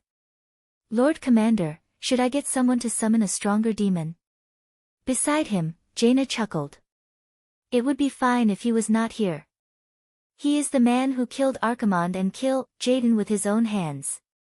The demons would have to be out of their minds to send a lord over. Only then did the two dwarves look like they had a sudden realization. Beside them, Varrock was stunned and then immediately smiled bitterly. A hero to oneself, an enemy to the enemy. Duque could be considered to have a different kind of fierce reputation. Next wave, Duque ordered. Millhouse's voice quickly echoed in the arena. Next, the third wave of the test is coming. This time, it is a real test. Not only combat power, but also the ability to make decisions on the spot. This pair of strange evil spirits easily killed 3 high-level holy knights and annihilated an entire platoon of soldiers. In the end, one of the great 5 silver sages, Gavin Rad, and the chief Drenii holy knight, Maralad, worked together to capture them. They represent the strange power of the Lich King, they represent the extreme of evil, warriors of the allied army. Are you ready to face the unknown challenge? It had to be said that this silly dwarf was quite provocative when it came to speeches. Of course, this was on the premise that his sharp voice could easily cause people to lose their composure. Come! The Alliance warrior, Sakajar, and the Horde warrior, Nahok, both shouted in unison. The two lightly knocked their weapons against each other, indicating that the two had long since put aside their previous enmity. At least in this trial, they were prepared to cooperate sincerely. Just as Millhouse was about to announce the start of the battle, Duque suddenly said, "Millhouse, you go down and join the battle too." Huh? Duque's order was amplified by magic. Naturally, everyone was surprised. Even the Master of Ceremonies wanted to participate. What was going on? Sir Commander, isn't this trial meant to test the new powerhouses? I'm just a dwarf with a better tongue. With that, Millhouse even showed off his Morning Star Wizard badge. Duque did not say anything. He did not know what this silly dwarf was planning, but this did not stop him from casting a spell. Magician's Foot, to put it bluntly, this small spell is just a trick similar to the magician's hand. It gathers arcane energy in mid-air and forms the shape of a large foot. Millhouse let out a strange cry and immediately used Flash, trying to escape the attack range of this foot. Chapter 1665. However, if he could escape, Duque would write his name backwards. The mage's foot was like a maggot in a bone, accurately kicking the dwarf's butt and sending him into the arena. Ouch! The dwarf let out an exaggerated scream, then got up from the ground, holding his waist. My old bones. Even if you're the commander of the Alliance, you can't beat an old man like this, can you? Millhouse was trying to gain sympathy. Duque laughed. Pretentious. Keep pretending. I really can't see that you're deliberately suppressing your strength to avoid being given a real position in the Alliance and being trapped in the military so that you can't take risks. Even your white beard is dyed. Get out of here, or I'll teach you a lesson. Duque exposed Millhouse's secret. No matter how thick-skinned the silly dwarf was, he could not help but blush. Avoiding military service could be a big or small matter. With the current shortage of mages, in principle, all Dalajan mages held positions in the military. Once war broke out, they would be conscripted to the front lines according to the priority of their positions. Generally speaking, other than the Dalajan administrators, specialized magic researchers, and the professors and lecturers of the magic academies, no one was an exception. Radiant Moon mages were not cabbages. Even now, the personal guards of many kings or leaders were only at the Radiant Moon level. A Radiant Moon pharaoh like Millhouse would at least be a brigadier general in the Alliance military. Now, this weird midget had a bitter look on his face. His expression was no different from that of a wronged wife. Unfortunately, after everyone knew that this guy was hiding his strength, no one pitied him. On the big magic screen, everyone saw his funny look and burst into laughter. It had to be said that this dwarf had some ideas. This madman had actually connected his ice and fire elemental magic circuits, using the principle of ice and fire to counteract each other. Originally, by doing this, even if he didn't blow up his own magic circuit, he would still be able to create a compound spell like Frostfire Arrow. However, this guy had perfected the magic power conversion. Using his more powerful arcane circuit, he transferred the ice and fire elements back into the magic gem. That's right. By constantly releasing his own magic power, he was forcefully suppressing his own magic waves. If Duze was not a transmigrator and knew that Millhouse Mana Storm was not a weakling, he would not have used his demigod elemental sense to sense the flow of magic in his body. Otherwise, he would have been fooled and thought that this dwarf was just a sky mage. The funny thing was that this guy didn't give up and continued to hide. His elemental undulations rippled out, and everyone could sense the increase in his mana. However, it was only at the peak of the Morning Star realm. Of course, as a member of this warrior team, he was definitely of an outstanding standard. Since it was an order from the Supreme Commander, no one minded. Just focus on attacking the enemy. You don't have to control the battlefield. After all, we haven't worked together before. Alliance's captain, Shah Gar, arranged. Alright. In any case, mages didn't cause any trouble and were pure damage output. They were a large cannon. On the other side, another dwarf, Wilfred, took over the role of the Master of Ceremonies. He announced loudly, "Alright. The brave warriors of the Allied forces are about to face the next wave of tests. They are the terrifying undead sisters, the Wagri twins." On the battlefield, one black and one white, two undead in the form of angels wearing black and white armor appeared. Millhouse had started to cause trouble. "Wait, I need to make some preparations. You guys go first, I'll make some water." With that, he hid at the back of the team and began to cast water-making spells and food-making spells. He didn't care that his voice was amplified by magic and could be heard by everyone present. Shah Gar's eyes widened. Damn, is this a lazy person with a lot of *T and P? Or does he specialize in causing trouble? But the enemy had already appeared. As the main tank, Shah Gar could only ignore this crazy dwarf and rush forward to take on the black enemy, the darkness evil messenger Edith. On the other side, the orc warrior Nahok took on the light evil messenger Fiora. On the other side, Millhouse didn't care whether the battle in front of him was earth-shattering or bloody. He didn't care what the hell those strange pure white or pure black light balls were. He continued to talk to himself like a lunatic. Great, next, I need some protective spells. This guy stood up and cast Ice Barrier and Magic Shield on himself. Just when the audience of more than 10,000 thought that this dwarf, who had been taken care of by Duque, was about to start fighting, he sat down again. Of course, I need to replenish my mana first. You guys will see my power. Just wait a little longer. With that, he sat down to drink water to recover his mana and eat bread to recover his health. F***CK. This works too. The audience's eyeballs almost popped out of their sockets. Only Duke could see through the System Elf's elemental analyzer that this genius gnome was actually adjusting his own magic circuits at lightning speed, straightening out the previously messed up magic circuits and reconnecting them once again. Gianna, do you see it? I see it. Gianna smiled like a flower. This clever Queen Courtiers was probably already thinking about how to abduct Millhouse to her side. On the other side, the allied warriors in the fierce battle ahead had gradually found their way and discovered the secret of the Wagri twins.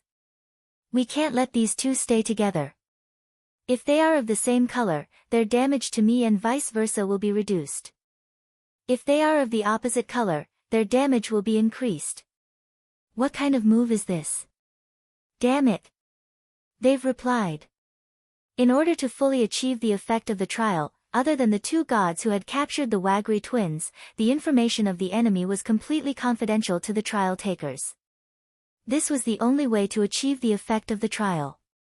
After all, on the battlefield, when encountering an unknown enemy, there would not be so many transmigrators to give you spoilers. When facing an enemy that could not be taken down in a short period of time, how to see through the characteristics of the enemy's attacks and how to find the enemy's weakness was a problem that every professional had to consider.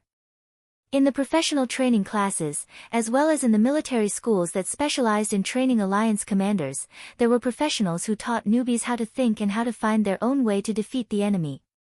Duque was very satisfied to see that this temporarily formed team of warriors had quickly stabilized their footing after the initial panic and confusion. The healers worked hard to restore the team's health, and the damage dealers began to carefully look for the enemy's weakness, although from Duque's point of view, the team's situation was a little bad because of the high consumption of magic power. It was precisely because he considered this possibility that Duque kicked the damned dwarf mage into the field. As expected, the sharp dwarf voice sounded again. "Okay, I'm ready. So, which idiot is ready to get a good beating now?" Chapter 1666. The dwarf was irascible. Those who provoked Pharaoh would be in danger. According to the needs of the plot, only important characters would have their own background music. However, what made Duque not know whether to laugh or cry was that when he saw the majestic Millhouse, whose body was surging with elements that attracted attention like a spotlight, the first thing that came to Duque's mind was actually the melody of The Return of the King. What a joke! So even a lunatic could have a moment of brilliance? One could say that Millhouse was unreliable, and one could use all kinds of reasons to attack him, but this guy really had a brain. When the light evil messenger Fiora opened her shield and was about to cast twin coordination to recover her and the dark evil messenger's soul power, vitality, Millhouse made a small jump and separated his left and right hands, one in front and one behind, as if he was stretching them. In the next second, the frost elements that were so strong that they definitely exceeded the level of the current warrior group suddenly exploded on his body, forming a small tornado. A white frost arrow broke through the chaotic atmosphere and headed straight for Fiora's face. Paw! The powerful magic attack not only destroyed Fiora's shield, but the aftermath of the magic attack also directly hit Fiora's face, causing her to have a short pause in her spellcasting. Once again, Millhouse was the first to react. He directly flashed to close the distance between them, and his freed right hand directly went up to cast an anti-magic spell. The deliberately condensed chaotic magic dispelled the twin coordination that was about to be completed. The Waglio twins' attempt to recover was directly interrupted. When people of the same color stand together, there seems to be a bonus. The healer is of the same color, and the attacker is of a different color. Duque did not expect that Millhouse would actually be able to hold the entire scene in one go. This scene really surprised Duque. The potential that was displayed did not necessarily mean that it would be realized as strength. Under the combined effect of a series of internal and external factors such as hard work, mentality, willpower, and opportunities, the potential would grow into strength. Although the group of Alliance and Horde warriors present seemed to be very powerful, as if all of them could grow to the level of the 5 Silver Saints or Sal, unfortunately, as far as Duque knew, in the original history, no one here could grow to that level. Even Millhouse, who was still active until the end of Return of the Legion, was just a follower, not a big shot in the Justice camp. However, since Duque could change so many people's fates, he wouldn't look at the people around him the same way he used to. It seemed that the shackles of history had been broken by Duque's arrival. Just look, in history, the Van Cleef father and daughter duo were just unranked bosses, but now they were the top 2 thieves in the Alliance. Sylvanas, who should have died and become the Forgotten Queen, not only lived well, but also became a demigod. Onyxia, Vashj, and the other villains who should have left the scene had all become Duque's subordinates. Duque would not be too surprised if someone like Millhouse grew to become a heaven-defying monster.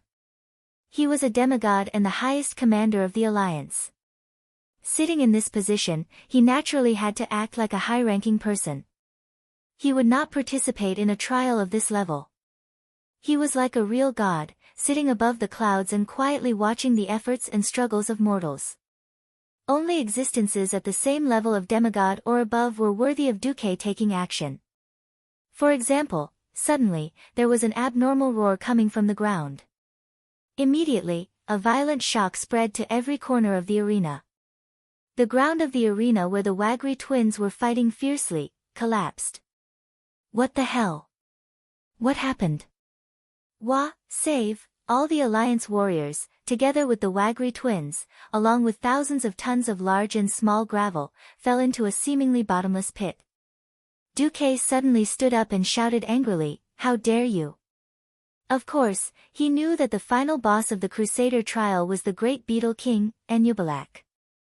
This former king of the Spider Kingdom, Ijanirab, had become one of the most powerful minions of the Scourge army after being killed and enslaved by Arthas. However, under normal circumstances, he would wait until the trial taker defeated the Wagri twins before taking action. Now, he obviously wanted to disrupt this step. No. Perhaps it could be said that this ability to seize the opportunity to launch a fatal blow was quite admirable. However, you little worm, do you really think that I don't exist? Duque was furious. With just a thought, Duque's subordinate, the wind elemental envoy Thaddeus, appeared from the magic net. Thaddeus, who was wearing a full set of armor, waved his semi-illusory arm and summoned small tornadoes that enveloped every warrior. The divine emissary Alonsis Fail's illusory image also appeared. He waved his staff and opened an incomparably huge, holy word, shield, using holy light to form a barrier between the arena and the stands, preventing the flying gravel from hitting the audience. At the same time, the frost emissary Sapphiron's illusory image charged out of the magic net. It followed the deep black hole and charged towards the bottom of the cave at a speed faster than a freefall. It could completely feel the anger of its master, Duque. It wanted to teach the undead bug king who dared to appear early a lesson. Just as an intense frost dragon breath was brewing in Sapphiron's chest, an even larger skeletal dragon claw suddenly broke through the vertical wall of the cave and grabbed Sapphiron's neck. Roar! Sapphiron struggled instinctively, but a huge skeletal dragon head that was at least twice its size leapt out of the deep black hole and bit its vitals. Sapphiron immediately let out a mournful cry, and then its body started to dissipate. Sapphiron was already dead.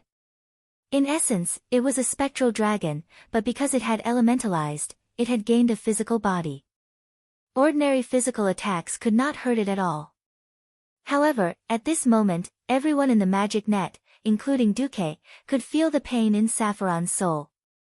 Not only was this mysterious opponent stronger than Sapphiron, he had even managed to injure it on a spiritual level. The part of the magic net system that Sapphiron was in charge of almost went out of control, forcing the demon emperor Vec, Lor and Khadgar, the manager of the magic net, to rush to the rescue. Who is it? This time, even Duque's expression changed. Supported by a gust of wind, Duque hovered above the huge hole and looked down. He saw a dragon head that emitted a blue glow. It had dull scales and withered dragon skin that seemed to be stuck to its bones, as well as a pair of eyes that were filled with the light of the netherworld. Duque's pupils constricted to the size of a pin. His facial muscles twitched, and his voice was bone-chilling. Amidst the chattering of his teeth, Duque finally said the opponent's name, Ma. Li. Go. See. Chapter 1667. Malygos suddenly laughed out loud. Ha ha ha ha. Destroy me? Don't make me laugh. You despicable person, didn't you take advantage of my mental weakness to seize control of the elements? Now I'm not crazy. I just want to ask, how can you beat me? The strong elemental fluctuations shook the entire atmosphere in the arena. Even after Malygos died and became a Dracolic, this characteristic did not weaken. Seizing control of the elements was a test of a pharaoh's basic skills. Although it was basic skills, it tested many things: elemental affinity, understanding of the habits and structure of the elements, the level of instilling the will into the elements. It did not make sense at all. Logically speaking, if one wanted to attack the Wormrus Temple or launch a surprise attack elsewhere, one should have gathered all the superior forces. For a demigod like Duque, who had powerful teleportation abilities, the feat meant almost nothing. In the eyes of the other pharaoh, Duque's control of the frost elements around him was snatched away almost immediately, and he looked miserable. Huh? What are they doing? Humiliating? Perhaps. But as long as I destroy you, I will regain my dignity. Getting angry with a lunatic would only make one as tasteless as a lunatic. Duque would not do such a thing. Unknowingly, the huge pit in the arena actually showed signs of being sealed up again. Not far away, Salufar and Big Salufar had already pulled out their weapons, but they were a little embarrassed. Although Malygos, who was now a Dracolic, was below the hole along the edge of the arena, they only had one chance to jump down. If they missed it, they would fall into the bottomless hole below. Duque scolded, "Thief! A dragon aspect who betrayed the Pantheon, abandoned his duty, and threw himself into the arms of the undead, and you have the nerve to say that the Titan rune is his? Stop making me laugh, okay?" Whether it was in the original history or in the game, Arthas was just a nest, hiding in the Icecrown fortress and waiting to be overthrown. The cold wind that seemed to blow forever stopped, and in its place was a turbulent flow of elements that seemed to be in a somewhat violent state. Right now, the situation of king against king and general against general could only be considered as restraining each other. Alexstrasza. Malygos has become a Dracolic. He's here with me. Duque narrowed his eyes and secretly sent a magic message to the crowd to evacuate the arena. Pa! Pa! Pa! Pa! The huge icicles were continuously shattered, and then turned into ice shards, accumulating at the entrance of the pit. The physiological structure of the human body was not naturally formed for magic. However, Malygos gave Duque this feeling. It was as if every cell in his body, as well as his soul, could be filled with elements and cause the elements to resonate. The question was, what was Arthas trying to do? Duque was too lazy to continue. He spread his hands and said, "Sigh. Arguing with a psychopath, I only did it because I suddenly had a brain cramp. All right. Malygos, since you dare to appear in front of me as an undead, are you ready to be destroyed by me forever? You didn't expect it to be me, did you? Despicable thief." Duke Marcus, in the huge pit, Malygos raised his head high and stared at Duque in the air with eyes that were like hellfire. Like a spider web, the veins of the magic net crisscrossed in the air behind Duque. Different magic net channels emitted different colors of light. Both sides knew that they were both demigods. Whether it was the Red Dragon Queen's side or Duque's side, they could not do anything to each other in a short period of time. Once the battle dragged on, it would turn into a decisive battle. Although this was the periphery of the Icecrown Glacier, it was not as effective as the Icecrown Fortress. Hundreds of hands of magic appeared in midair and enveloped the dark pit in a hemispherical shape. Arcane missiles the size of water tanks formed a heavy rain that poured into the pit. The real battle was between Duque and Malygos. F***CK. As expected of a veteran demigod. Duque could not help but curse. Dozens of sharp icicles the size of pillars shot into the sky like rockets, shooting at Duque in the air. Of course, the second fool was not a weak lowly. At least, she would not cause trouble everywhere like she was now.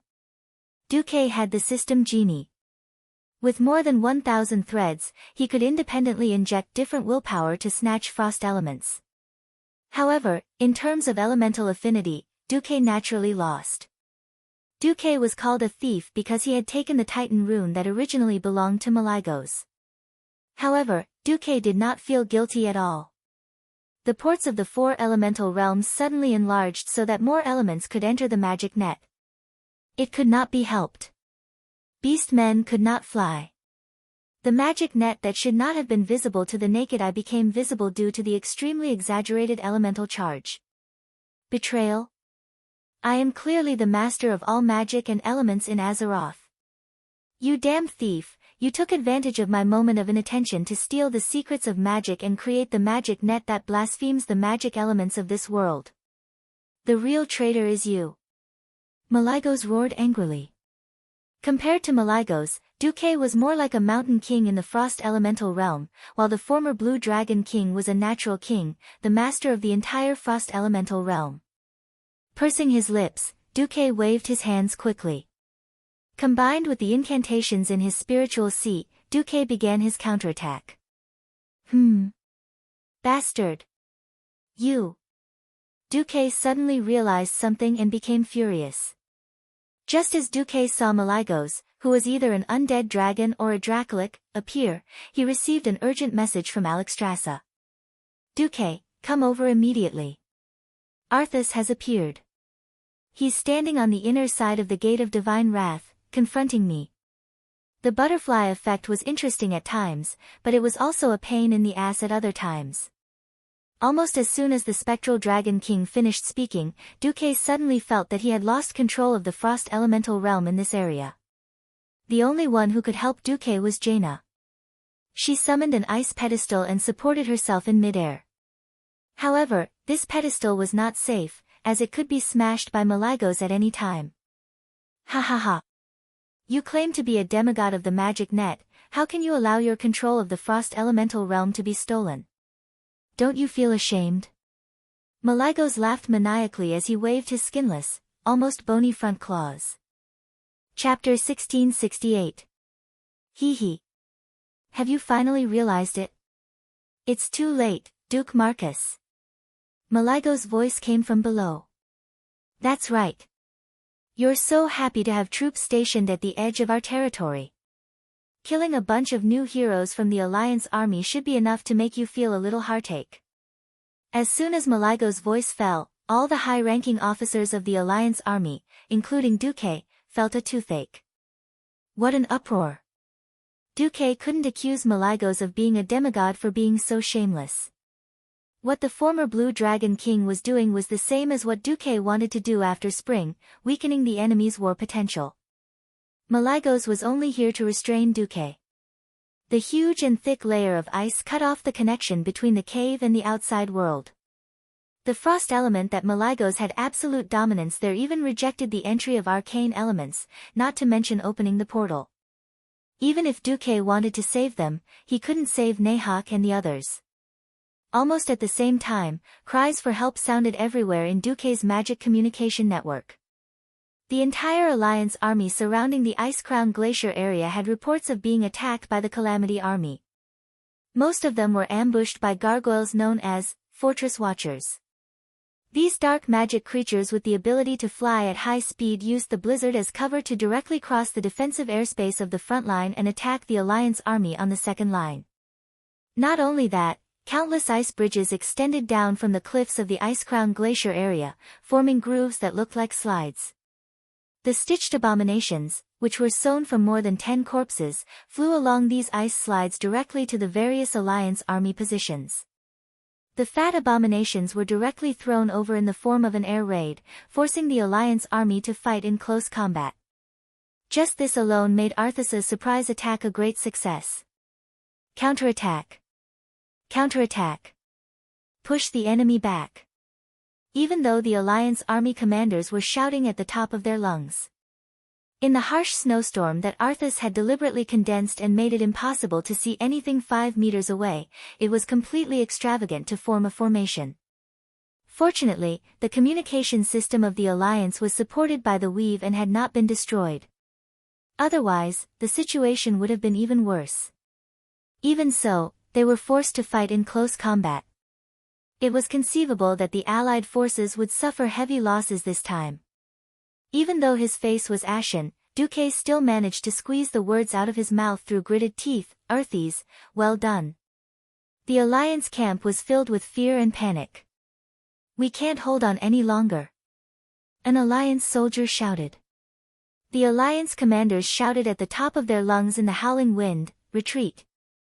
Retreat. No. We're not leaving. For the glory of the Alliance. The leader of the recruits had just finished speaking when he was slapped by his commanding officer. Idiot. If they all died here, they would all become immortals, which in turn would increase the burden of the Alliance in the future. Harming his own comrade. Let's go. All of you, go. Don't hold up the rear. Run as many as you can. The second lieutenant of the Alliance fiercely ordered. Then, what about you, sir? The recruit was a little confused. Someone has to collect the bodies of our brothers. Collect the corpse. Cut the crap. All of you, get lost. Don't be a hindrance here. The second lieutenant of the Alliance kicked the recruits' butt and chased them away while cursing and beating them. As he watched the recruits disappear into the wind and snow behind him, the second lieutenant of the Alliance lit a cigarette with a windproof lighter. Unfortunately, it was extinguished after just a bit. Sigh, brothers. In front of his eyes, many swaying figures appeared. Every single one of them wore shining silver armor with a blue background and golden edges of a lion's head pattern. It was just that eye-catching. However, these faces that were incomparably familiar all became incomparably sinister. Some of them were missing half a face, some of them had their heads hung because half of their throats had been bitten off, and there were even more who didn't have complete limbs. They could only drag their broken upper bodies as they crawled on the ground, leaving behind long and shocking bloody traces. In front of the magic communication device, the second lieutenant of the Alliance picked up the microphone. Hello. Front line, position N567, Second Lieutenant John Ganner calling for Mountain Eagle. Mountain Eagle is here. N567, please speak. The image of a female Alliance soldier's head lit up in the magic mirror. Position N567 has already fallen. I had the last group of soldiers withdraw. I am already the last living person in this position. If you don't want this place to become a paradise for the undead, please fire at me as soon as possible. The female Alliance soldier stared blankly for a long time before replying with a trembling voice, Mountain Eagle understands. Second Lieutenant Ganner, do you have any last words? Long live the Alliance. After lightly saying these words, the second lieutenant of the Alliance, who wasn't much older than the recruits, was torn apart by his former comrade and dragged backwards. From start to finish, the female soldier saw that on the face of the second lieutenant of the Alliance, until the very last moment, there was still a faint smile. 3 minutes later, a fierce rumbling sound rang out from the artillery position behind position N567. The berserk artillery fire instantly drowned out the entire position, breaking down all of the humanoid figures in the entire position into components. At this moment, Duque's heart was like a raging storm, rising and falling uncontrollably. It had been a long, long time since the Alliance had suffered such a loss. Relying on their memories of history, the Alliance's campaigns had always been successful. Compared to the results of the battle, their losses were almost negligible. This made Duque, and even the entire Alliance, involuntarily enter a state of almost blind optimism. Today, Arthas had taught them a good lesson. Duque didn't know how many soldiers they would lose in this surprise attack, but it was definitely more than 10,000. This was the largest single battle loss since Duke became the Alliance's commander-in-chief. It wasn't to the extent of hurting their muscles and bones, but it was definitely enough to be recorded in the history of the war for all the people of the Alliance to remember and learn from. Have I been slapped in the face? Duque smiled bitterly. Onyxia came. She used the ultra-high temperature of deep breath to burn the thick layer of ice. Coupled with Duque's fire magic, this was only able to suppress Maligos by a little. The layer of ice in the pit of the arena was decreasing at a speed visible to the naked eye. However, everyone knew that at this pace, by the time they forced Maligos to escape, the corpses of the Alliance warriors, led by Milhouse, would have turned cold.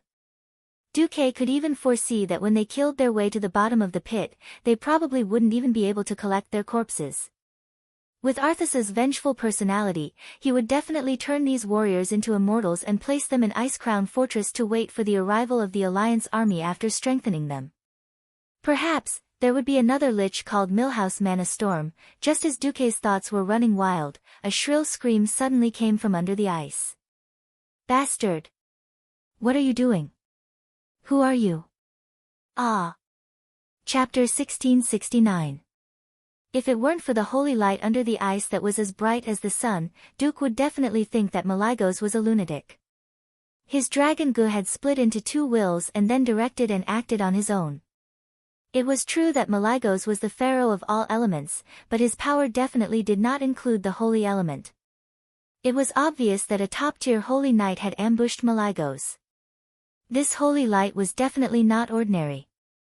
Even Riadaline and Merid, who were known as the top holy knights in the Alliance, were slightly inferior to this holy light. Duque's head was about to explode, but he still could not figure out which fellow's holy light was so powerful. Moreover, this holy light gave him an inexplicable sense of familiarity.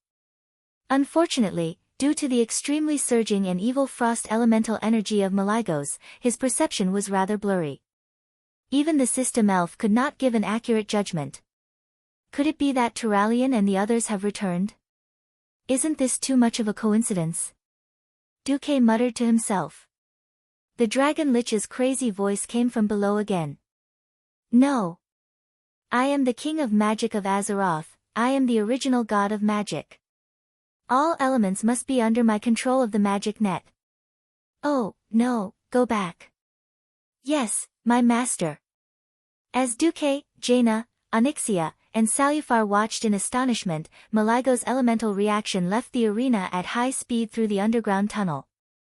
Malygos ran away with his tail between his legs, and the thick layer of ice was no longer a problem. The doubts in his heart grew stronger. Duque could not wait to break the ice. He left the Black Dragon Princess here to continue melting the ice while he teleported to the lowest level of the cave with Jaina. Stepping out of the portal, the first thing that came into view was the huge corpse of the Arachne King, Enubalak. This four-legged, two-pincer beetle king's evil soul had already dissipated. The double-headed sword that was imbued with a holy aura was the weapon that gave it the fatal blow. Duque recognized it immediately. This was the Ashkandi sword of the Brotherhood. There was no mistaking the scarlet sword hilt and the two red dragon heads that formed the sword's edge. Although this item had considerable historical significance, no one in the current Alliance heroes would ever use this low-level epic weapon again. Soon, Duque found the answer he was looking for. Duque's eyes widened. He almost thought that his eyes were deceiving him. Even though the weathering of old age had already covered his face, even though the pressure of time had made this old man a little hunchbacked, Duque could still recognize him at a glance based on the iconic white armor with red edges. Alexandros? That's right, standing in the middle of the dark cave was an old friend of Duque's, old Mograine. Why are you here? Aren't you retired? While Duque asked, he finally noticed the tall, stalwart figure beside old Mograine, who was smiling bitterly. It was a typical Death Knight. Looking at the Death Knight's face that was 70% similar to the young Mograine, Duque understood everything. I didn't expect it to be you. Darien. Duque sighed. It was a mess. It was King mess. Sometimes, Duque had to admire his own ability to stir up trouble. Because of his appearance, Azeroth's history had already been turned upside down. Old Mograine had retired, but he was still full of vigor. He had retired because he was disheartened. After all, the betrayal of his eldest son, Reynold, and the murder of his second son, Darien, with his corpse taken away had deeply affected old Mograine. Since old Mograine had appeared here without a word and with his youngest son who had turned into a Death Knight, there was only one answer. Answer me, Darien Mograine, have you broken free from the Lich King's shackles? Yes, Your Excellency Duke Marcus. Darien knelt on one knee, held the helmet in his left hand, and lightly touched the ground with his right hand as he saluted Duque. Duque looked around and saw the Alliance warriors who were still relatively spirited. He also saw the Death Knights standing at the side with their two-handed greatswords in their hands. He also saw the Wagri twins who had turned into soul dregs. Duque was even more certain of his judgment. All right. I'm not an unreasonable guy who sticks to the rules. Tell me the story of you and your subordinates. Thank you, Your Excellency Marcus. Darien's cold face squeezed out a happy smile. In the original history, old Mograine died early due to the betrayal of his eldest son, Reynold. After his father's death, Darien participated in and led the Silver Dawn's attack on Naxxramas. He defeated his father in battle and took back the fallen Ashbringer. Then, under the guidance of his father's soul, he went to see his brother, Reynold. However, after the brothers met, Reynold attacked Darien without any explanation. At this time, old Mograine's soul appeared and killed Reynold. Darien did not know the ins and outs, but seeing his father's soul kill his brother with his own hands, he was confused. Later, he found his father's good friend, Tyrion Fordring, who told him that only the power of love could release his father's soul. Darien then joined the battle against Arthas and the Scourge. He waved Ashbringer and cut through all the obstacles until he met the culprit, Kel Thuzad, who had turned his father into a Death Knight. After realizing that his sword could not stop this powerful necromancer, he stopped his horse, thought of his love for his father, and stabbed Ashbringer into his chest. This action summoned 1,000 heroic spirits buried under the chapel, thus defeating the Scourge force. After that, Darien's body was brought back by Kel Thuzad and turned into a Death Knight. In this life, Darien's experience was not so legendary. After his brother betrayed him, he was killed and directly taken away to become a Death Knight. He did not belong to Kel Thuzad, but directly belonged to Arthas and was crowned with the title of Great Lord. He led the Akiris Death Knights to guard the Black Front Fortress in the northwest of the Icecrown Glacier. Originally, the story would end here. However, things changed because of Duque and Alexstrasza's heavy injuries to Arthas. Darien said in a deep voice, "At that time, Your Excellency and the Red Dragon Queen injured Arthas, which made the Lich King's soul shackles on us lessen a lot. However, this was not enough to free us from the Lich King's control. So I used the soul connection and found my father." Chapter 1670. Duque turned his head and glared at Old Mo. "Hey. You really dared to do that?" Old Mo blushed and stammered, "Alas. I've been loyal to Lordaeron for most of my life. I've fought trolls, orcs, demons and undead. If my bloodline caused trouble for the kingdom and the alliance, I wouldn't be able to rest in peace. So I..." Duque rolled his eyes. "So you sneaked into Northrend and found your way to the Black Edge Knights camp? Weren't you afraid that you would become the new Four Horsemen of the Apocalypse?" "I was. I felt very guilty. I felt sorry for the Alliance. I wanted to report to you alone many times. But I chose to keep the appointment. I waited for Darien outside the Icecrown Glacier." Old Mograine said it casually, but who could understand his feelings? After so many inner struggles, both of his sons had become Death Knights. One was a shameless betrayal, and the other was a temporary sinking that might still have redemption.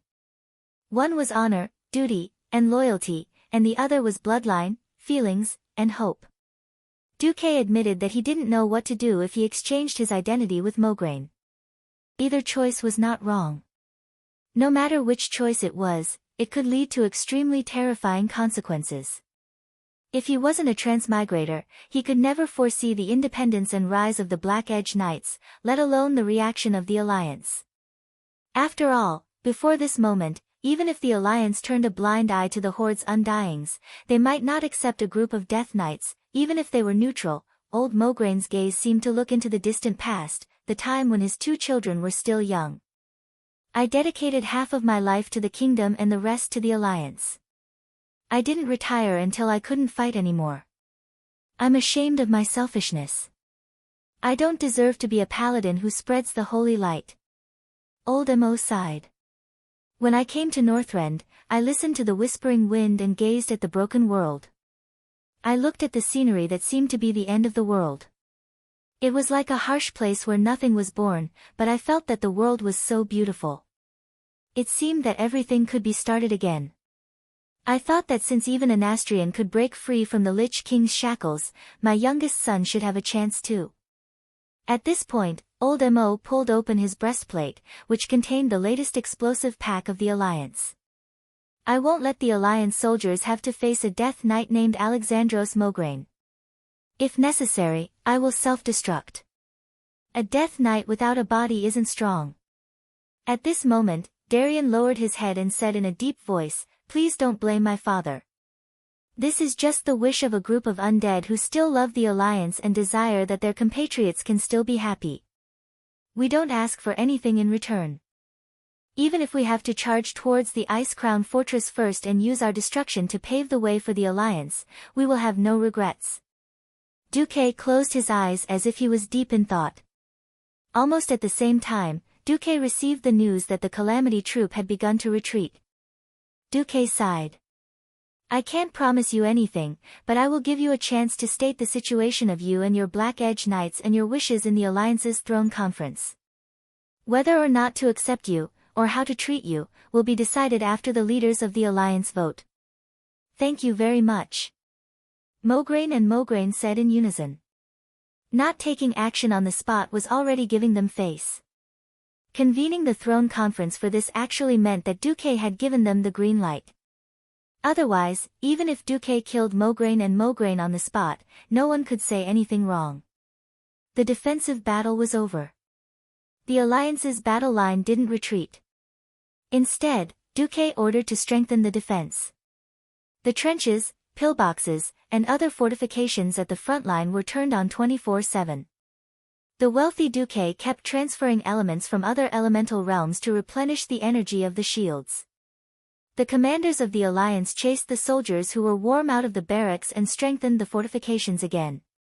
The army gathered at the Cliffs of Storm and the Crystal Song Forest, while the rest of the areas were patrolled by the wyverns of the Sleeping Dragon Temple.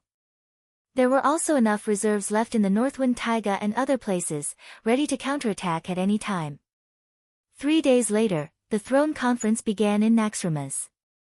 Half of the alliance's leaders attended, while the rest watched and voted through the magic mirror.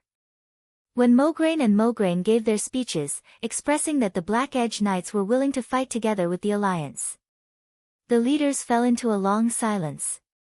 Then, it was limited to whispers in the magic communication network. Unexpectedly, the first to speak was William. Is it okay to break the boundary between the dead and the living just like that?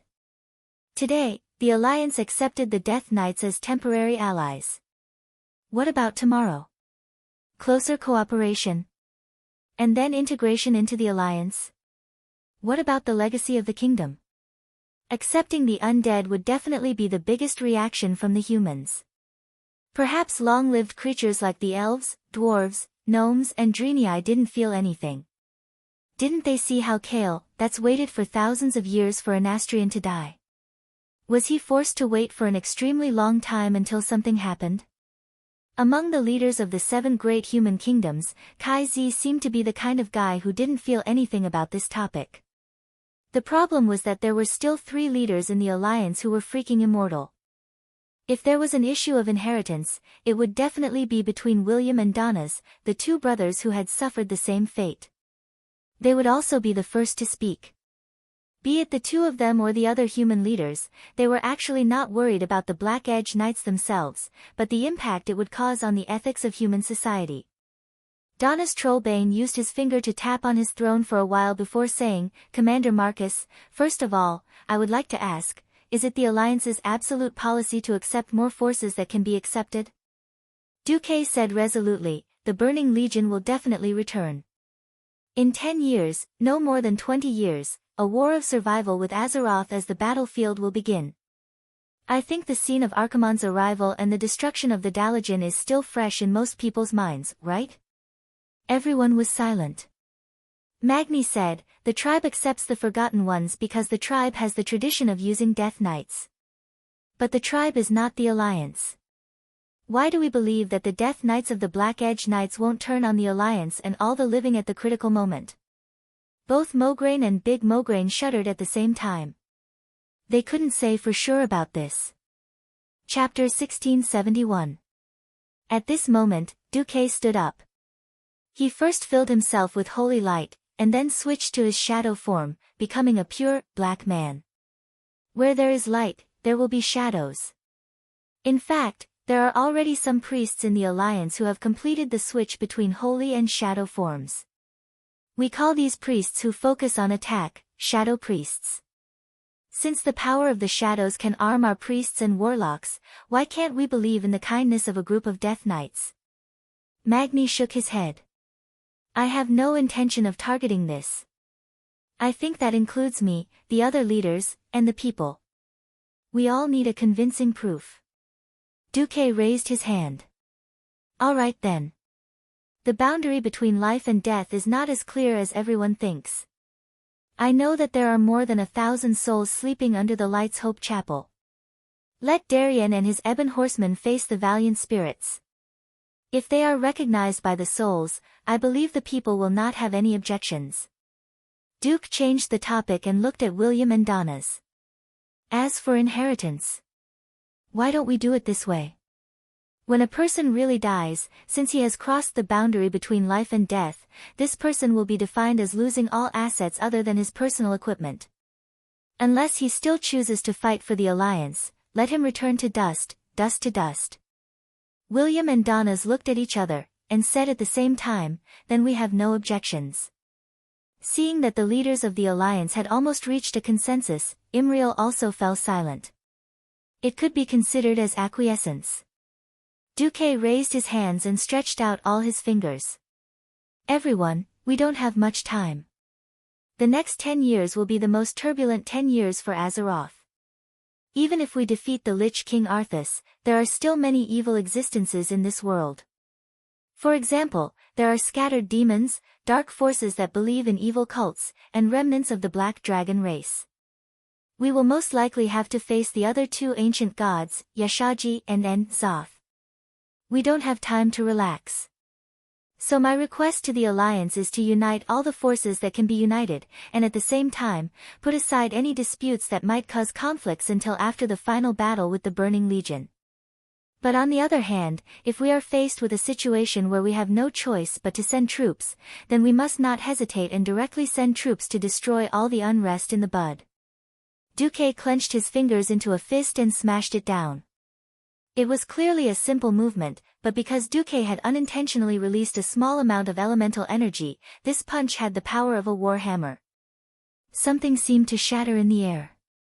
Were those the shackles of the soul? Or was it an untimely tradition? No one went back to care.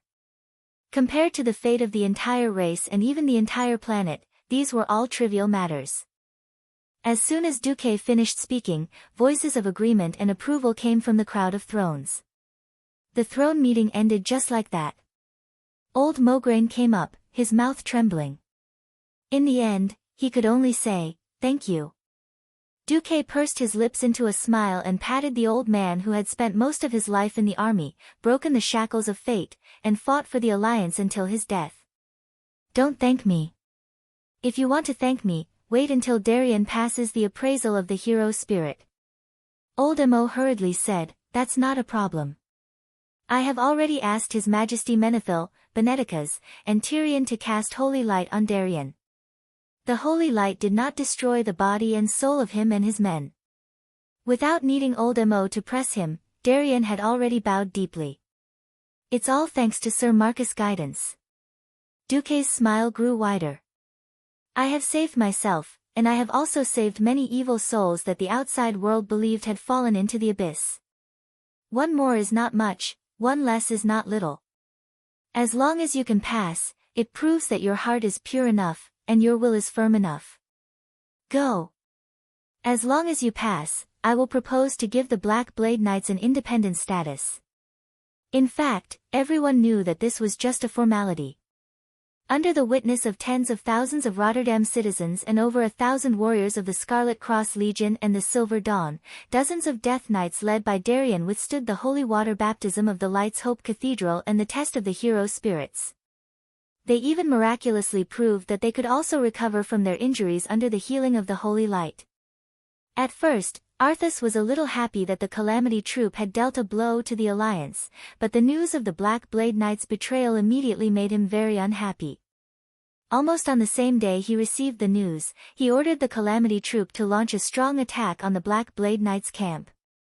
However, all the attacks became useless with Duque's arrangement. Hodier, the guardian of the Ice Shrine Odor, and Turawan, the Ice Warden, were directly stationed in the Black Blade Knight's fortress according to Duque's request. Not only them, but Calegos, who had just been appointed as the Blue Dragon King, and the few remaining members of the Blue Dragon Legion were also thrown into the Black Blade Knight's air force by Duque. With 3 demigod powerhouses stationed, Arthas could not do anything. The status and combat power of the Guardians were not inferior to that of the dragon aspects, especially Hodier. This kind of cold area was Arthas' home ground, so was it not for Hodier? A surprise attack was fine. However, if the surprise attack failed, Arthas might fall into a protracted battle. When Duque, Alexstrasza, and the others arrived, the 2 fools would not have a chance to return to Ice Crown Fortress. It was no exaggeration to say that the Alliance army used Darien's betrayal to drive a ruthless nail into the ice-crowned glacier. It became a fishbone in Arthas' throat, making him very uncomfortable. Under normal circumstances, if they did not attack the Gate of Heaven's Wrath, the Alliance army would have to attack from the low terrain of the Crystal Song Forest to the north to enter Ice Crown Fortress. Then, following the terrain, they would have to go around a huge protrusion in the deep valleys of the plateau before finally reaching Ice Crown Fortress. Along the way, they would also be attacked from the cliffs. This was an absolute taboo for military strategists. Only when they had no other choice would they carry out such an attack. Now, with the recovery of Otter and the betrayal of the Black Blade Knights, the Alliance army was able to suppress the Calamity Army's forces in the northwest and northeast of Ice Crown Glacier. This was especially so for the Shadow Vault, where the Black Blade Knights were. With this nail, the Calamity Army would not be able to station a large number of troops in the Iron Wall Dam to the east of Ice Crown Glacier, the Door of Death Mordressa, and the Door of Desolation to the north, Ordrisa. The only thing that could truly obstruct the Alliance army's attack was the Door of Fear, Kaelisa, in front of Ice Crown Fortress. Of course, they still could not let their guard down, because behind the Door of Fear, there were still the Dark Cathedral, and Malakaris, Evil Castle, the two bases of the Calamity Army guarding Ice Crown Fortress. Chapter 1672.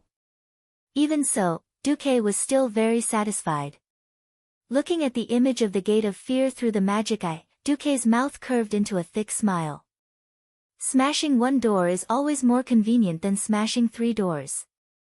The betrayal of the Black Edge Knights confirmed the famous saying, "The strongest fortress is always breached from the inside." With the Shadow Vault as a base point, Duque unscrupulously teleported over and smashed the Scourge Army's Wizard Tower. The blizzard that surrounded the entire Ice Crown Glacier was not natural. It was a magic fulcrum that the former Lich King, Zul, had specially set up on several important elemental veins of the Ice Crown Glacier. Relying on the Wizard Tower on these fulcrum, Zul's magic could pass through the entire Ice Crown Glacier without any hindrance. The Black Edge Knights had killed the Lich in the Wizard Tower as soon as they betrayed the Lich. Duque had only gone over to clean up the mess. The entire Ice Crown Glacier had a total of 7 fulcrum points, with the evil Malakaris Castle as the center, forming a hexagram. It did not mean that the hexagram would become a pentagram by itself if one of its corners was removed. That kind of unbalanced collapse was the most fatal. Duque estimated that as long as his magic network completed its invasion of the Shadow Vault and took root here, the power of the blizzard around the Ice Crown Glacier would be reduced by at least 50%. The difference between the original cannonballs that could not fly in and the largest flying battleships could fly in was like heaven and earth. Because of this, Darien's surrender was very precious. Taking advantage of this opportunity, the Allied forces surrounded the Ice Crown Glacier from all sides. The Black Edge Knights were in the northwest, the Crusader Trial Arena was in the northeast, the Dalajan army was in the southeast, and the Winter Lake Fortress where the Alcavan treasury was located was in the southwest. In January, Duque let Naxxramas launch a surprise attack and directly took down the Balagard Fortress in the west of the Ice Crown Glacier. In the second half of this winter, the Scourge army and the Allied forces were in a state of tug-of-war. Arthas, who was unwilling to give up, launched a dozen large-scale attacks of millions of bones and 3 large-scale attacks of 5 million bones. From the remains of small animals like wild rabbits to the gigantic mammoth zombies and bone dragons, it was simply overwhelming. The price the Allied forces paid for the attacks of 5 million bones was an average of 35,000 deaths per battle, as well as the destruction of more than 1,000 tanks and heavy artillery. This was after the coalition army had used a large number of modern cannons to resist the Calamity Army's Corp C tactic. Otherwise, it would not be surprising if the casualties were doubled.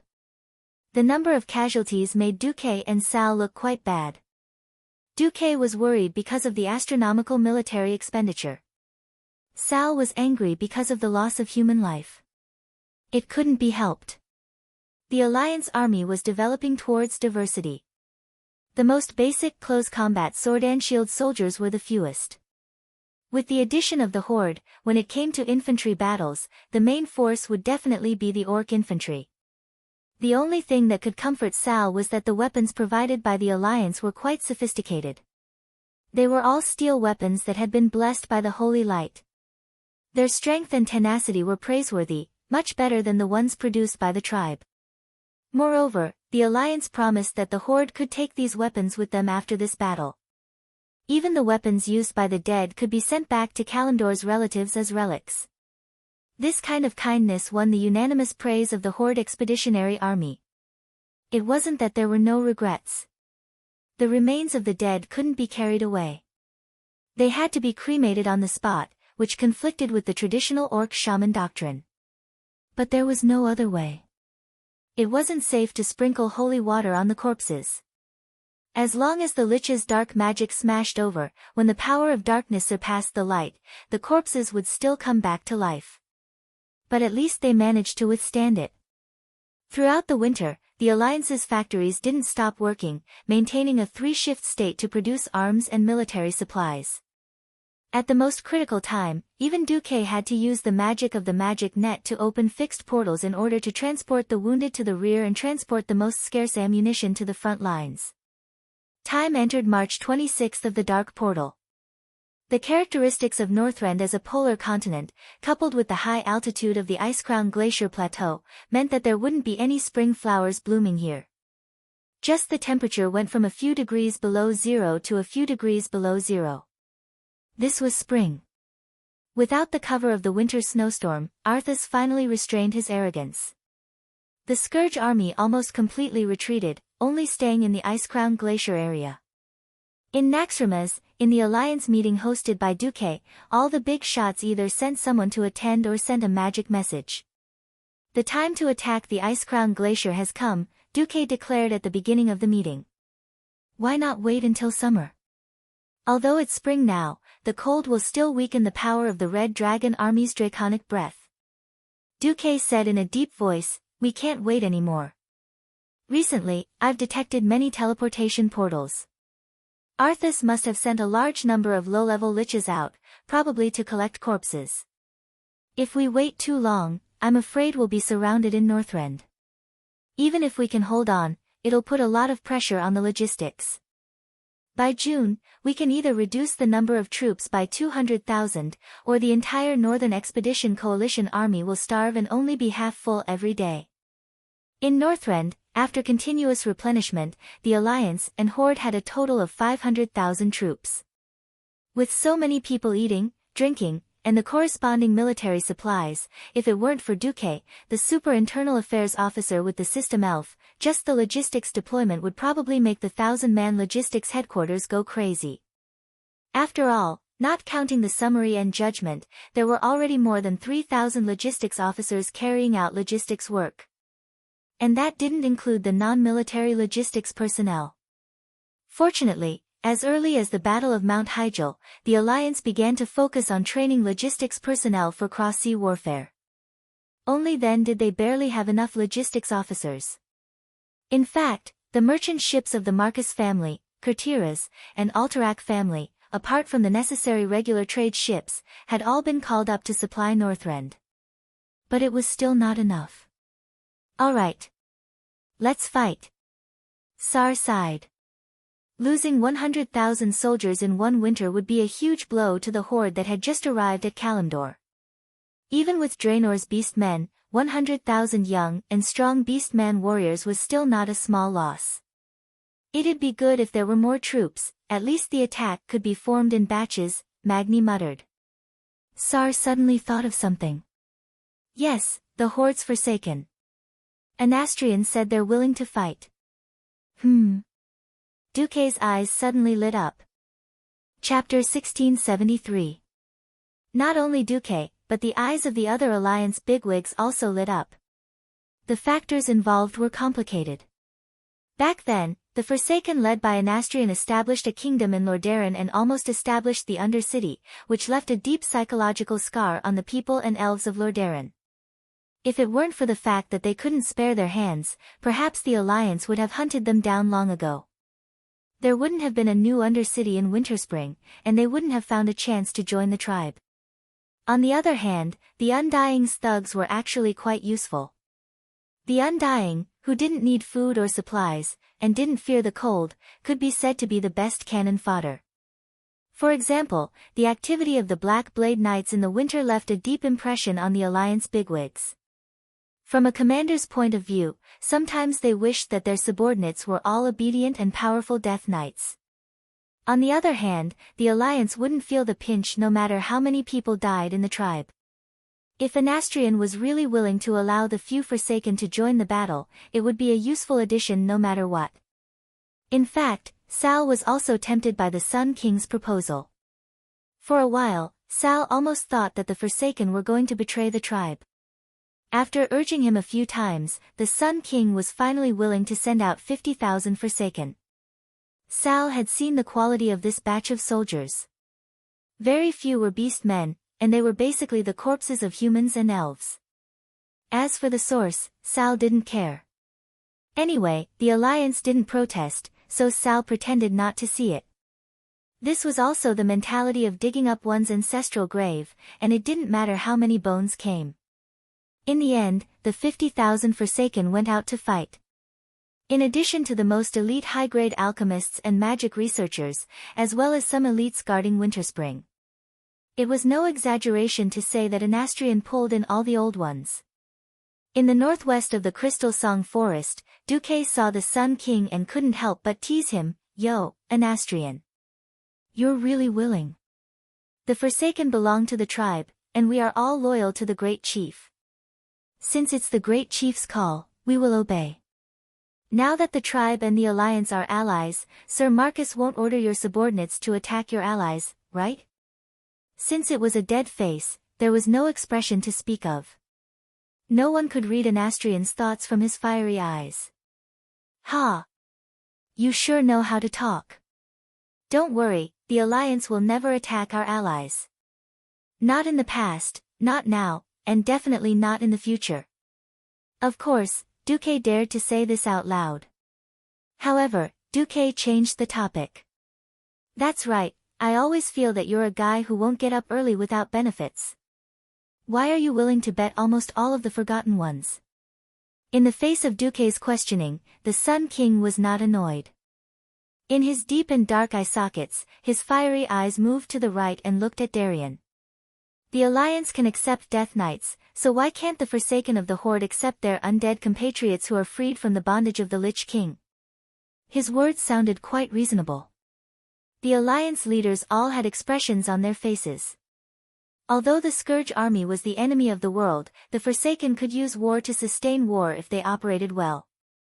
Compared to Arthas's brutal double enslavement of the mind and soul, the freedom of the Forsaken was, of course, more attractive to the undead freed from slavery. Perhaps, if the boss of the Black Blade Knights was not Darien Mograine, but a former Horde Orc chief, perhaps the Black Blade Knights, which had thousands of high-level Death Knights, would have been taken advantage of by the Horde. Duque, and only Duque, looked at Anastrian with eyes full of ridicule. This kind of look that seemed to see through everything made the Sun King very uncomfortable.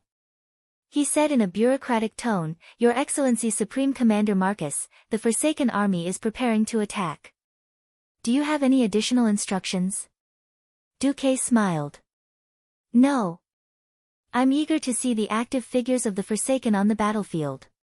You'll see it." With that, the Sun King turned around and left. At 9:00 in the morning on March 15, year 26 of the Dark Portal, the Allied forces formed by the Alliance, the Horde, and the Sleeping Dragon launched an attack on the Icecrown Glacier from 6 directions at the same time. The first to fire the cannon was the Balagard Fortress on the high mountain to the west of the Icecrown Glacier. After the Alliance captured this place, they used the mobility of the floating fortress, their overwhelming military strength, and their advantage in top-level combat power to take down the Kurgala Fortress, which was further east. Then, they used half of the winter to strengthen the two fortresses and the fortress, installing more than 500 modern cannons on them, the smallest of which had a diameter of 203 millimeters. At 9:00, together with a total of 2,000 cannons on Naxrimas, they poured artillery shells on the Gate of Fear, Kaelisa, in the east, and the Dark Cathedral in the southeast. In just 3 hours, more than 50,000 artillery shells of various sizes were fired. Although they were unable to destroy the fortress-level ice shield, as well as the Gate of Fear, which was a full 30 meters thick and 100 meters tall, they successfully flattened most of the Dark Cathedral, which nurtured dark wizards. The huge dome was directly blown up. The Wintergrasp Lake Fortress in the southwest was quiet. The Alliance would not attack from this side.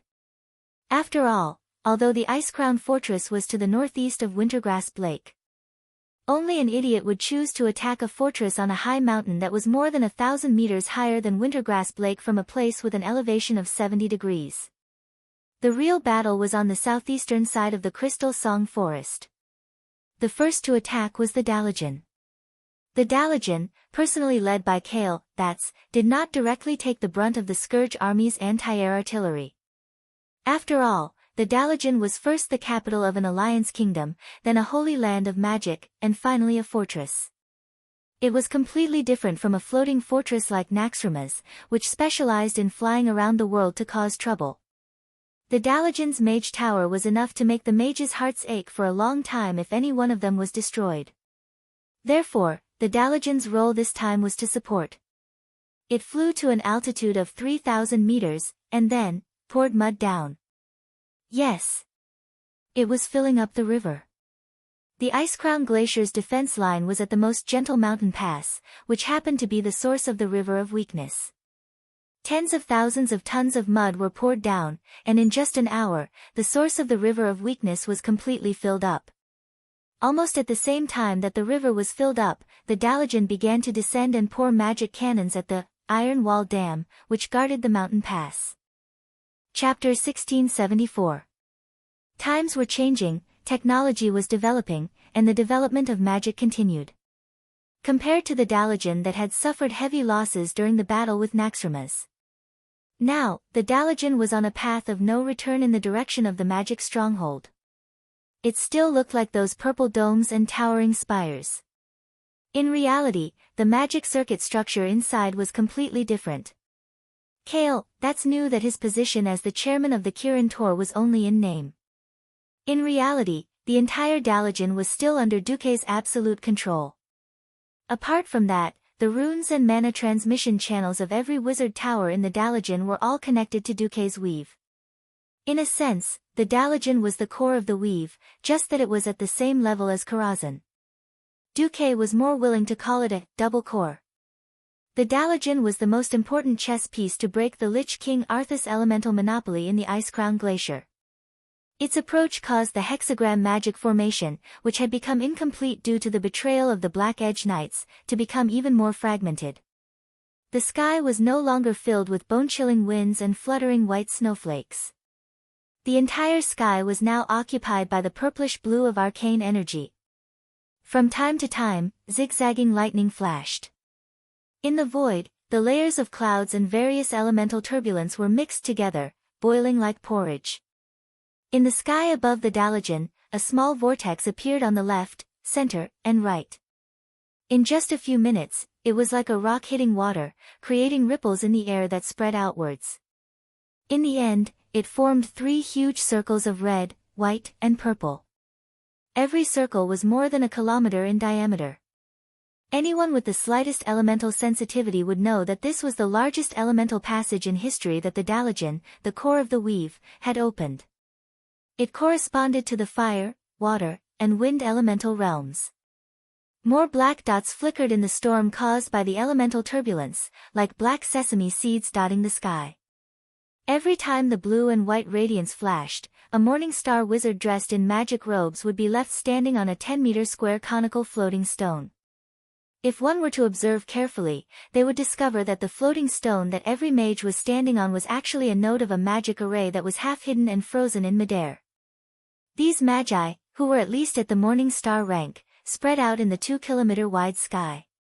In ancient times when magic civilization was not so developed, mortals would be more willing to call these mages oracles, right? Duque's promotion of the weave didn't bring more top-ranked wizards to the Alliance, but the number of mid-ranked and low-ranked wizards in the Alliance grew exponentially. These 10,000 sky mages were the best proof. Although they all had various drawbacks of rapid growth, their combat strength was real. On the Calamity Army's side, Every Undying looked up at the sky. There was a moment of silence on the battlefield. The 12 huge flying warships were like 12 pages of a book. They circled around the Dalajan and slowly turned to face the dam. The muzzles of the magic cannons that stretched out from the opened cannons shone brightly under the elemental radiance. Those with sharp eyes would notice that the insignia of Duque's storm was engraved on the barrel of each cannon. When the 12 magical warships, which were built using the same principles as the floating city, turned around one by one and aimed at the dam with one side of the ship's side. The giants guarding the dam keenly felt a great danger looming over them. There was no sound in the sky, only the sounds of nature. All the commands were transmitted and communicated in the domain of magic.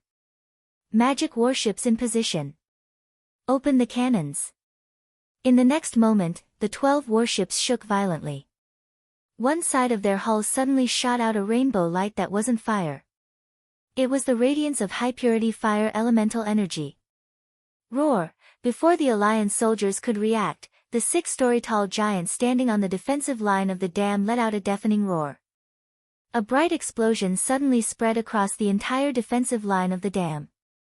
This was just the appetizer. When the magic warships poured all their firepower on the giant undead creatures, the new generation of more advanced magic-infused cannons that were directly connected to the magic net began to display their power. If the traditional magic cannons only turned the giant undead creatures into human-shaped torches, it would take a while to burn their bodies and souls to ashes.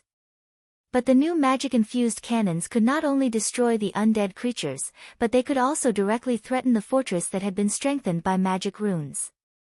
When the Dalajan fired all the magic cannons toward the northwest, even Arthas, who was watching the battle from the ice throne in the distant Icecrown fortress, raised his head subconsciously and faced the direction of the Dalajan. It was simple. In that instant, even he, the Lich King, felt threatened. Rumble, there was an earth-shattering explosion.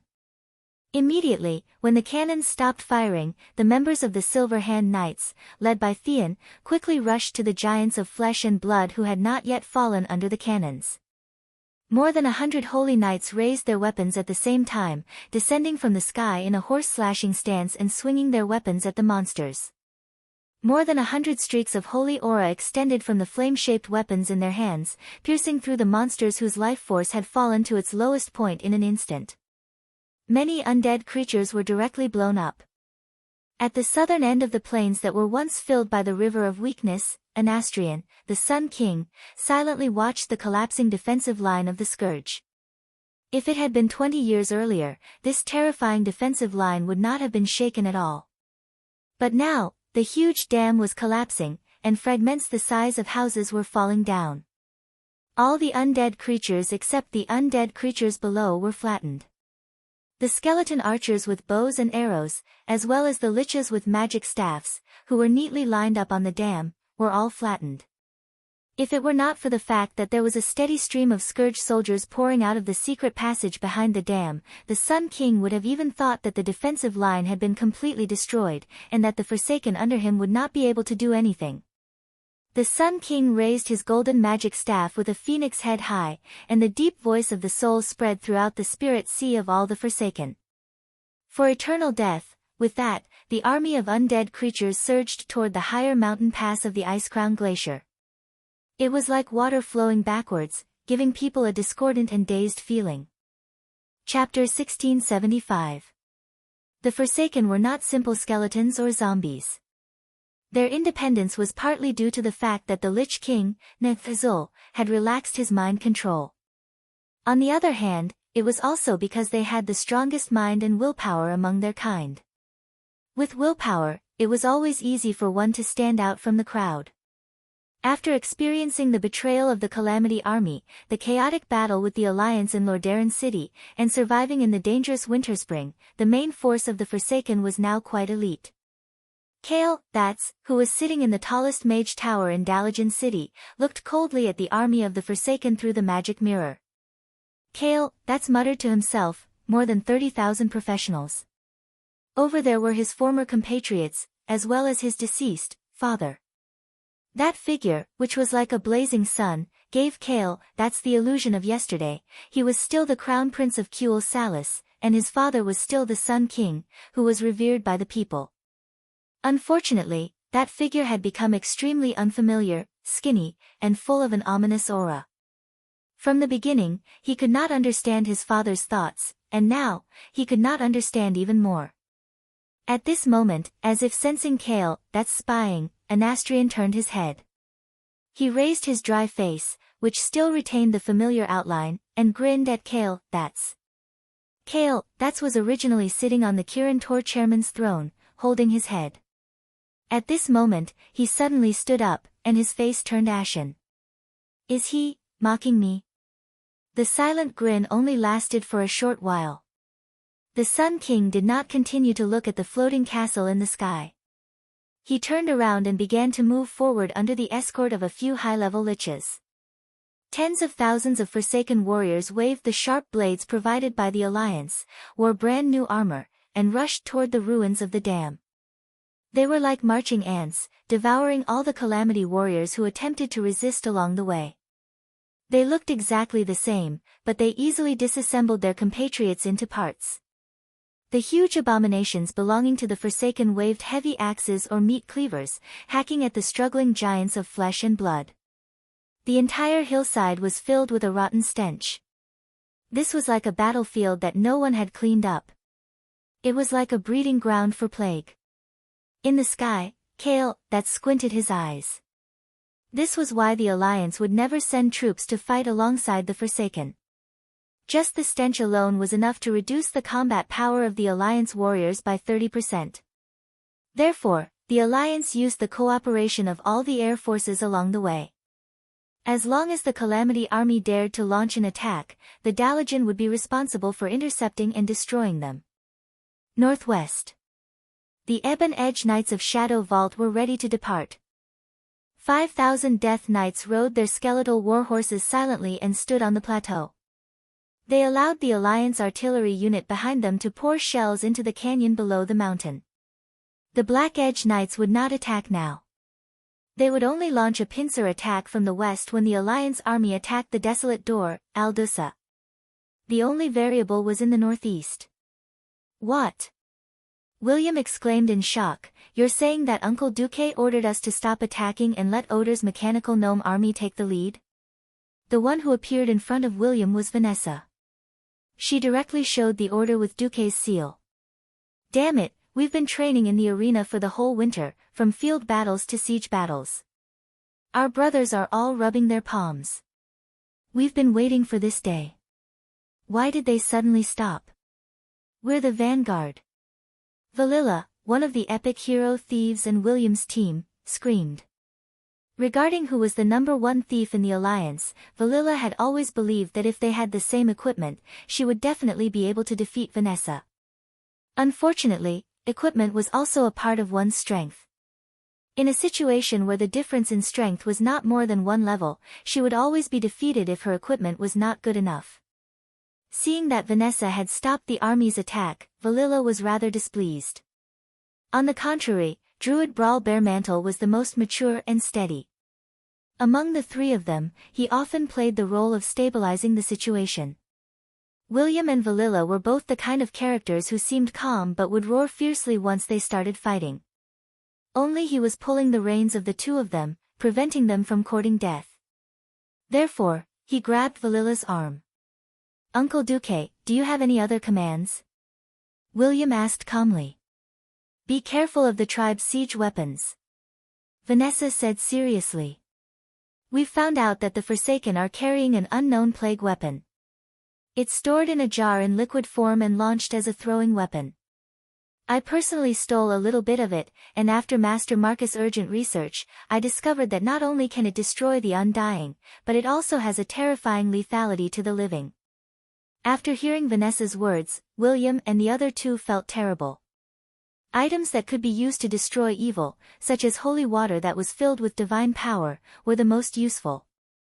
Countless battles had proven that such single-use items were definitely the Calamity Army's nemesis. Moreover, holy water was not harmful to the human body, but beneficial instead. Its effects in exorcising evil and promoting the healing of wounds were rather significant. The alliance had also provided the tribe with a large amount of holy water and standard holy light weapons. Why would the tribe not use such good and absolutely safe weapons and instead ship plague weapons? What was the meaning of this? Why don't you stop them? Or prohibit them from approaching the battlefield? William's tone was already a little stern. They have submitted an official report to the alliance, saying that they want to test new weapons. William fell silent. The alliance and the tribe were, after all, temporary allies. Both parties did not have a subordinate relationship. The alliance could test new weapons in battle, and so could the tribe. They had made a report and warned them in advance. No matter how uneasy they were, they could only take precautions themselves and could not control the others. William almost gritted his teeth as he said, "Adjutant, inform the troops to stop advancing and change to a state of alert. Also, please inform His Excellency Varrock Salufar to come over." Valilla asked, "Do we really have to be so careful?" Brawl said, "Didn't you see that Commander Marcus specially sent someone to inform us? He didn't even use magic to send a message." To put it bluntly, magic transmission was just a variant application of magical energy transmission. Since it was magic, there was a possibility that it could be broken. Sun King Anastrian was one of the few master magicians in the world. No one knew exactly how powerful he was. Perhaps the one who had the highest chance of becoming a demigod after Duque was not Kaisi, but him. Chapter 1676. Salufar, who had been summoned, was quite surprised by William's announcement. "What happened? Why is everyone ready but not attacking? Didn't you hear the cannons from the other side of the mountain?" Salufar pointed to the far west. It was the sound of cannons coming from the shadow vault to the west of the Door of Desolation. William never liked to lie. Others could say that he was irritable or even bloodthirsty, but no one would say that he was a liar. He shook his head. "I received a direct order from the Alliance's Supreme Commander, Lord Duke Marcus. The Alliance's Northeast Front Army will temporarily postpone their attack. Older's Steel Army will attack first. Is there any new information that our tribe needs to know?" Varrock was more experienced. He could sense that William knew something, but refused to say it. William shook his head. "No comment.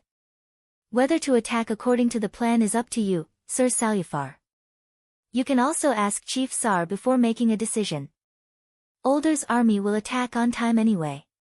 On the surface, it seemed that the alliance was messing around by changing the order of attack without permission. The problem was that the four allied armies were not unified, and they were all marching through consultation. At this moment, the alliance had launched an attack from at least 3 directions. It could not be said that the alliance was neglecting military strategy. Varrick's expression was very bad. "I will ask Chief Sar." Varrock did not say much and turned to leave. After he returned to the tribe's encampment, he connected a magic message to Orgrimmar. Sar was also worried. "What is Duque doing? This is not the Duke Marcus I know." Wajin reminded, "Is the Alliance conserving their forces?" In the past few years, the Alliance's army has become less and less fond of close combat. Sar shook his head and said with certainty, "No. Duque is a wise and decisive person.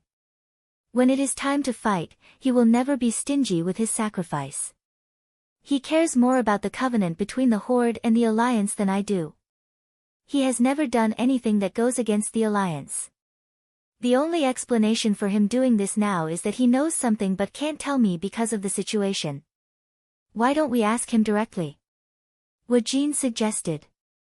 Sar seemed to be talking to himself. "No. It's useless to ask. The reason he informed us through William is that he doesn't want to talk to me directly. According to my deduction, it must be our tribe's problem."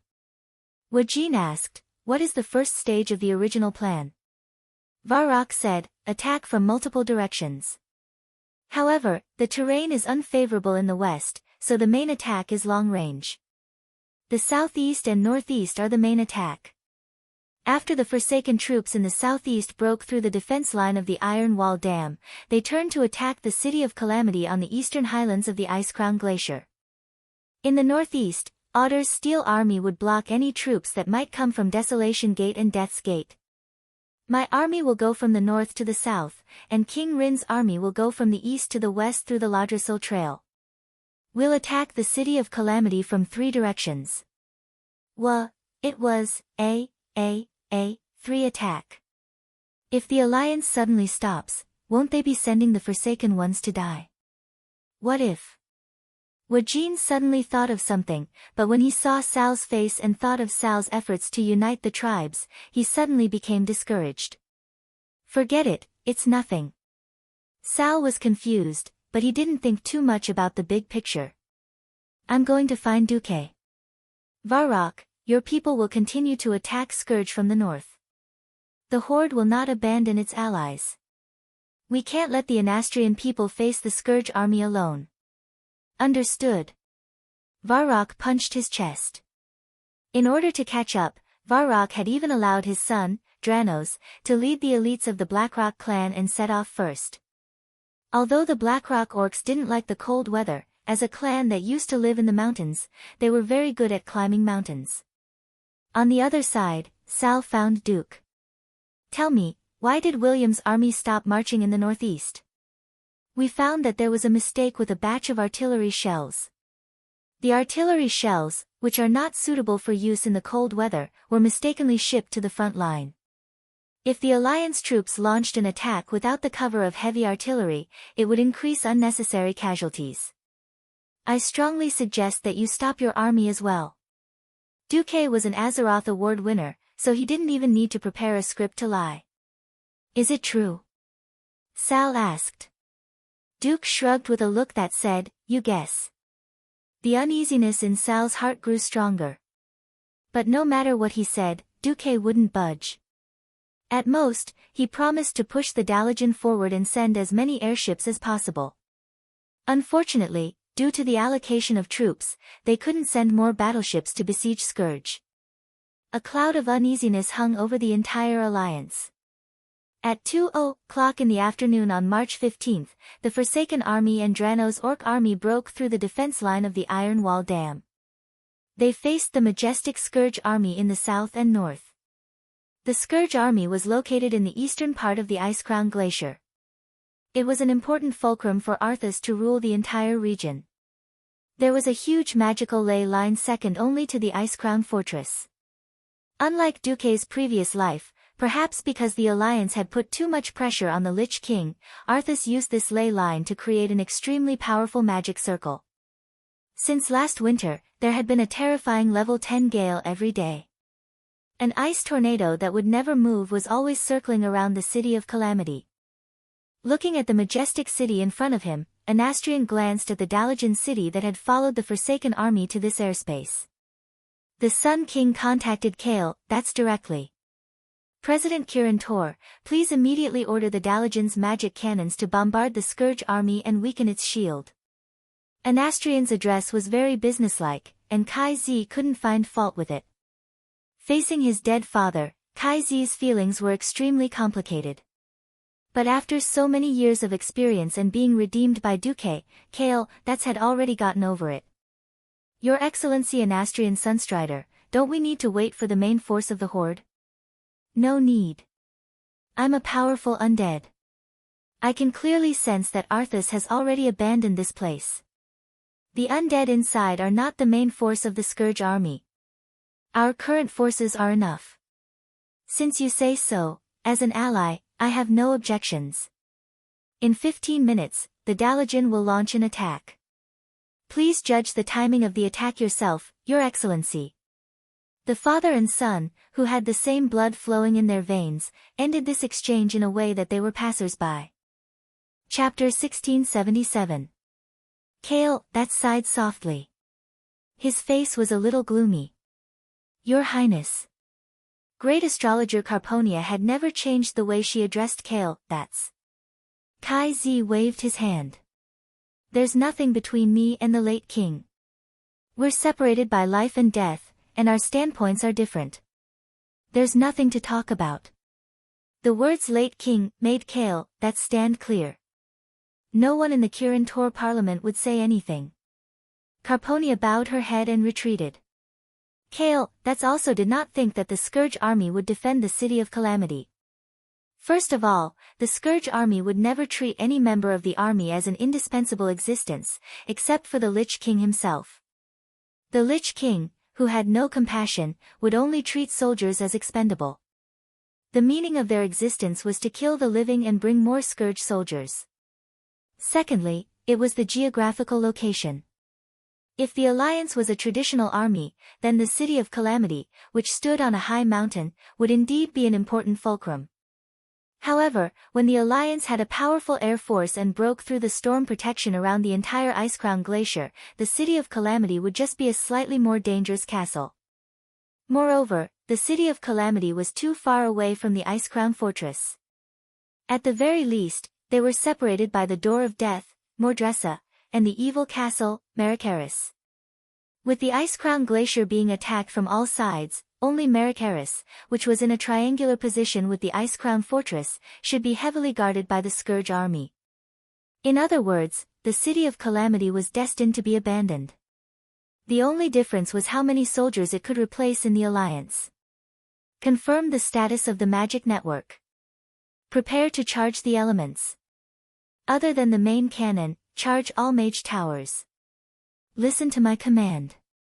Kale, that sat on the throne and gave a series of orders to the Dalajan. Soon, above the floating Dalajan, which was gradually approaching the City of Calamity, every mage tower lit up. The colorful elements made these mage towers of different heights look like they were celebrating a festival, filled with neon lights. Looking at the energy infusion meter of the dozens of mage towers in front of them, when all the columns showed more than 90%, Kale, that's waved his raised right hand. Fire! Carbonia's crisp voice was transmitted to the masters of each mage tower through magic. In the next second, the dazzling elements around the mage tower were rapidly compressed by the large magic array solidified by the mage tower itself. They turned into beams of bright light that easily crossed the 3,000 meters distance and blasted into the huge tornado that was spinning around the City of Calamity. The nature of the ice tornado was a combination of the ice and wind elements. When there were enough other elements to destroy the elemental laws and stable state here, the form of magic would also collapse. In the eyes of all the allied army soldiers, the originally slender ice tornado became thick and fat, like a Coke bottle becoming a Coke can, and then a twisted Coke can. Kale, that's watched everything quietly with his sharp gaze. In his eyes that were filled with elements, he saw another mirror image. It was a diagram of the turbulent flow of elements. What mortals saw were fireworks, but as a breaking dawn archmage who had a high chance of becoming a demigod, what he saw was the balance of the elements. When the continuous magic cannon bombardment reached 36 seconds, Kale, that spat out a word, stop. Seeing her master nod slightly, Carbonia gave the order, begin the second stage. The so-called second stage seemed to be worthless. Because it was using the Dalajan anti-gravity system to suck up tens of thousands of tons of sand and stones, and then using something similar to a wind cannon, it shot the sand and stones at the City of Calamity. Of course, these so-called wind cannons were all magically driven. At first, the huge tornado could still continue to spin at high speed with the sand and stones it sucked in. As it spun, even the ordinary soldiers could tell that this tornado could not be used anymore. It became slower and slower, and more condensed. In less than a minute, the tornado that had been circling around the City of Calamity, as if it would never stop, finally came to an end. Without the sharp whistling sound, without the terrifying barrier that could easily blow away tanks, the City of Calamity was nothing more than a dish. Ha ha ha. Good job. On the snowy hillside in the north, the orcs led by Dranos raised their weapons and shouted wildly. In the west and south, the densely packed Forsaken warriors remained silent. The Sun King looked into the distance and suddenly found that the east side of the City of Calamity was covered in flying snow. Oh! The Alliance is still here. As long as one had telescopic magic or binoculars, it was not difficult to see the light tanks with the Alliance insignia through the flying snow. Perhaps it was because the mountain roads were narrow, and heavy tanks could not move easily. The light tanks that came were all less than 20 tons. This was not important. The insignia and flags of the tank troops were telling the tribe that this was the tank troops directly under Bulang Bronzebeard. I said they wouldn't come, but they still came. Dranos curled his lips, and then saw a signal flare rising above the Forsaken army. Attack. Hey! When the Alliance's tanks charge first, we'll follow. The Alliance obviously came in a hurry, and they did not even bring infantry. In the past, the Alliance always liked to coordinate operations with multiple units. Perhaps it was because there were already Orc and Forsaken infantry at the scene, and there was a Dalajan overhead to cover them. This time, they directly drove the tank troops over. Boom! The familiar sound of cannons was still so deafening. It was a pity that they were all light tanks, and the largest barrel diameter was no more than 60 millimeters. They did not even have the latest 88 millimeters cannon, which felt like their firepower was a little lacking. As soon as the battle began, Dranos found that it did not matter. The Calamity army was famous for destroying without building. This city of Calamity had not been properly managed. The origin of the city of Calamity could no longer be investigated. The only thing that was certain was that it was an old-fashioned castle, built using traditional techniques, using tree trunks as stakes, and constantly ramming earth. It could not be compared to the reinforced concrete walls of the Alliance. Originally, the extremely cold climate of Northrend had covered every brick on this castle with a thick layer of ice, which was a very good defensive bonus. Unfortunately, the continuous bombardment of the Dalajan, especially the fire elemental attacks, had melted a lot of the ice on the wall. There was no need for armor-piercing shells, just high-explosive shells could blast a big hole in the wall. A volley of cannons, concentrated at the foot of the wall, directly blasted a big hole. The city wall's own weight easily crushed the city wall itself. In just a few blinks of an eye, more than 10 huge gaps at least 10 meters wide had appeared on the city wall. That's enough. Let's go. Chapter 1678. After working with the Alliance for a long time, little Salufar had also developed the ability to coordinate artillery, mechanized armor, and scattered soldiers. Seeing that the Alliance's tanks were the first to charge forward with their tanks, the beast men did not fall behind. They ran at full speed, perfectly matching the rhythm of the attack, and broke into the city from the east. In the south of the city, because the Dalajan had spat out a large amount of sand and gravel, the tornado wall could not carry any more sand and gravel away. Most of the sand and gravel fell to the west and south. This formed a natural siege slope. There was no need for siege ladders or anything like that.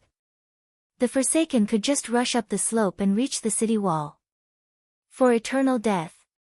Anastrian pointed with his finger, and the Forsaken under his command immediately began to charge, as if they were going to break the river with a flick of their whip. The process of taking over the city of Calamity was a little boring. Just as the Sun King had predicted, the Undying inside were not the main force. Although there were many of them, most of them were low-level undead such as skeleton soldiers and zombies. Not to mention the Liches and Death Knights that were the core of the Calamity army, even high-level banshees and abominations were rarely seen. Delano split a large skeletal warrior in half with his axe, then stomped on it with his thick metal boots. The skull of the skeletal warrior disintegrated into a pile of white debris on the spot.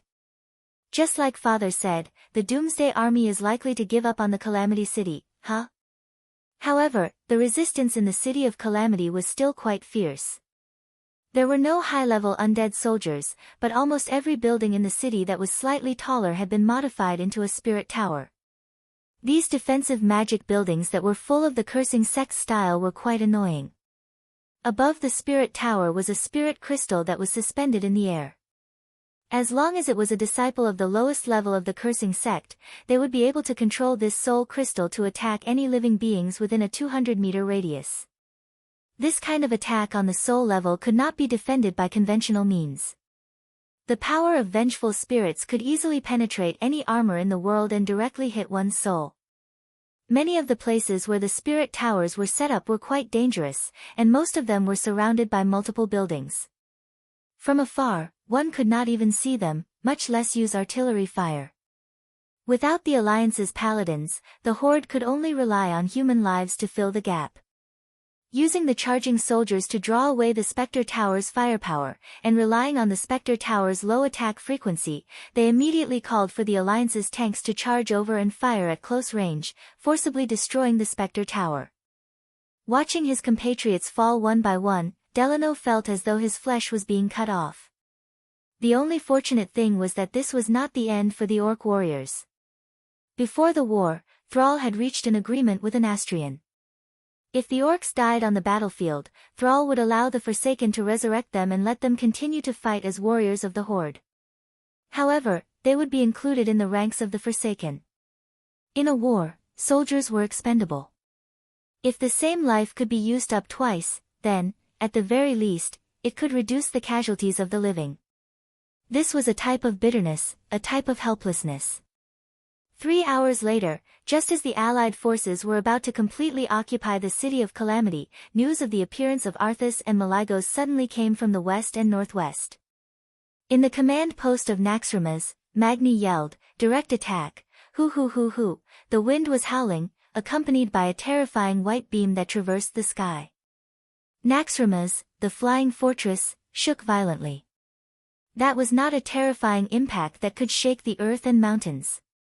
If it was a simple energy cannon attack, it might not have been so terrifying.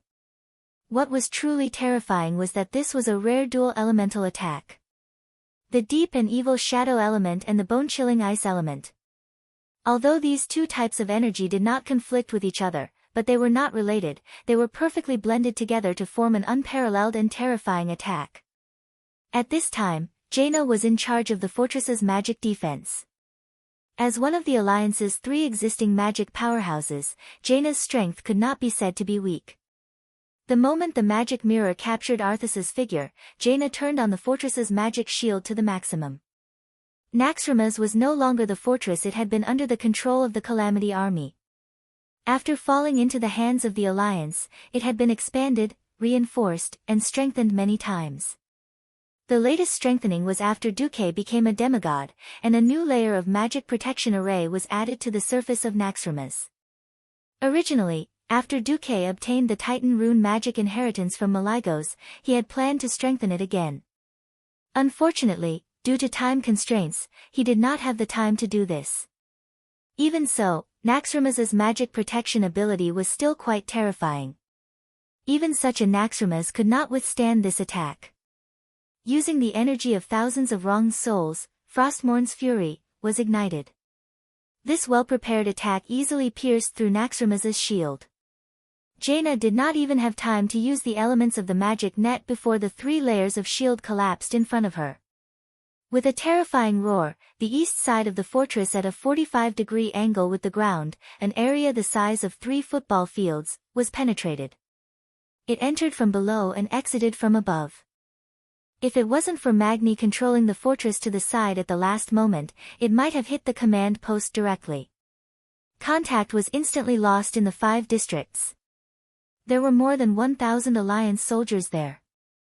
This was not all of the casualties. As the terrifying soul power spread, with the penetrated area as the center, at least 4,000 people in the 32 large spaces around it fell silently. They were all directly hit by the soul attack, and the souls in their bodies were directly annihilated. They died just like that. They did not even have the chance to become immortals before they became corpses. This was not the end. In the further areas, countless soldiers suffered a mental shock equivalent to Banshee's wail. The degree of damage depended on how far away they were from the damaged area and how strong their souls were. It was no exaggeration to say that this attack alone caused at least 30,000 casualties in Naxxramas. 1/3 of the entire fortress functions were paralyzed. The damage caused by the dual attributes of frost and shadow wasn't over yet. With the breach in the fortress as the center, extreme cold was spreading rapidly. A huge ice lump was forming. It was as if it had a life of its own, sucking in frost elements from all directions. It became bigger and heavier. In less than 10 seconds, everyone in the fortress felt that the fortress was tilting due to the sudden additional weight. Looking at the magnified image of the Lich King Arthas standing on the broken dome of the dark cathedral, leaning on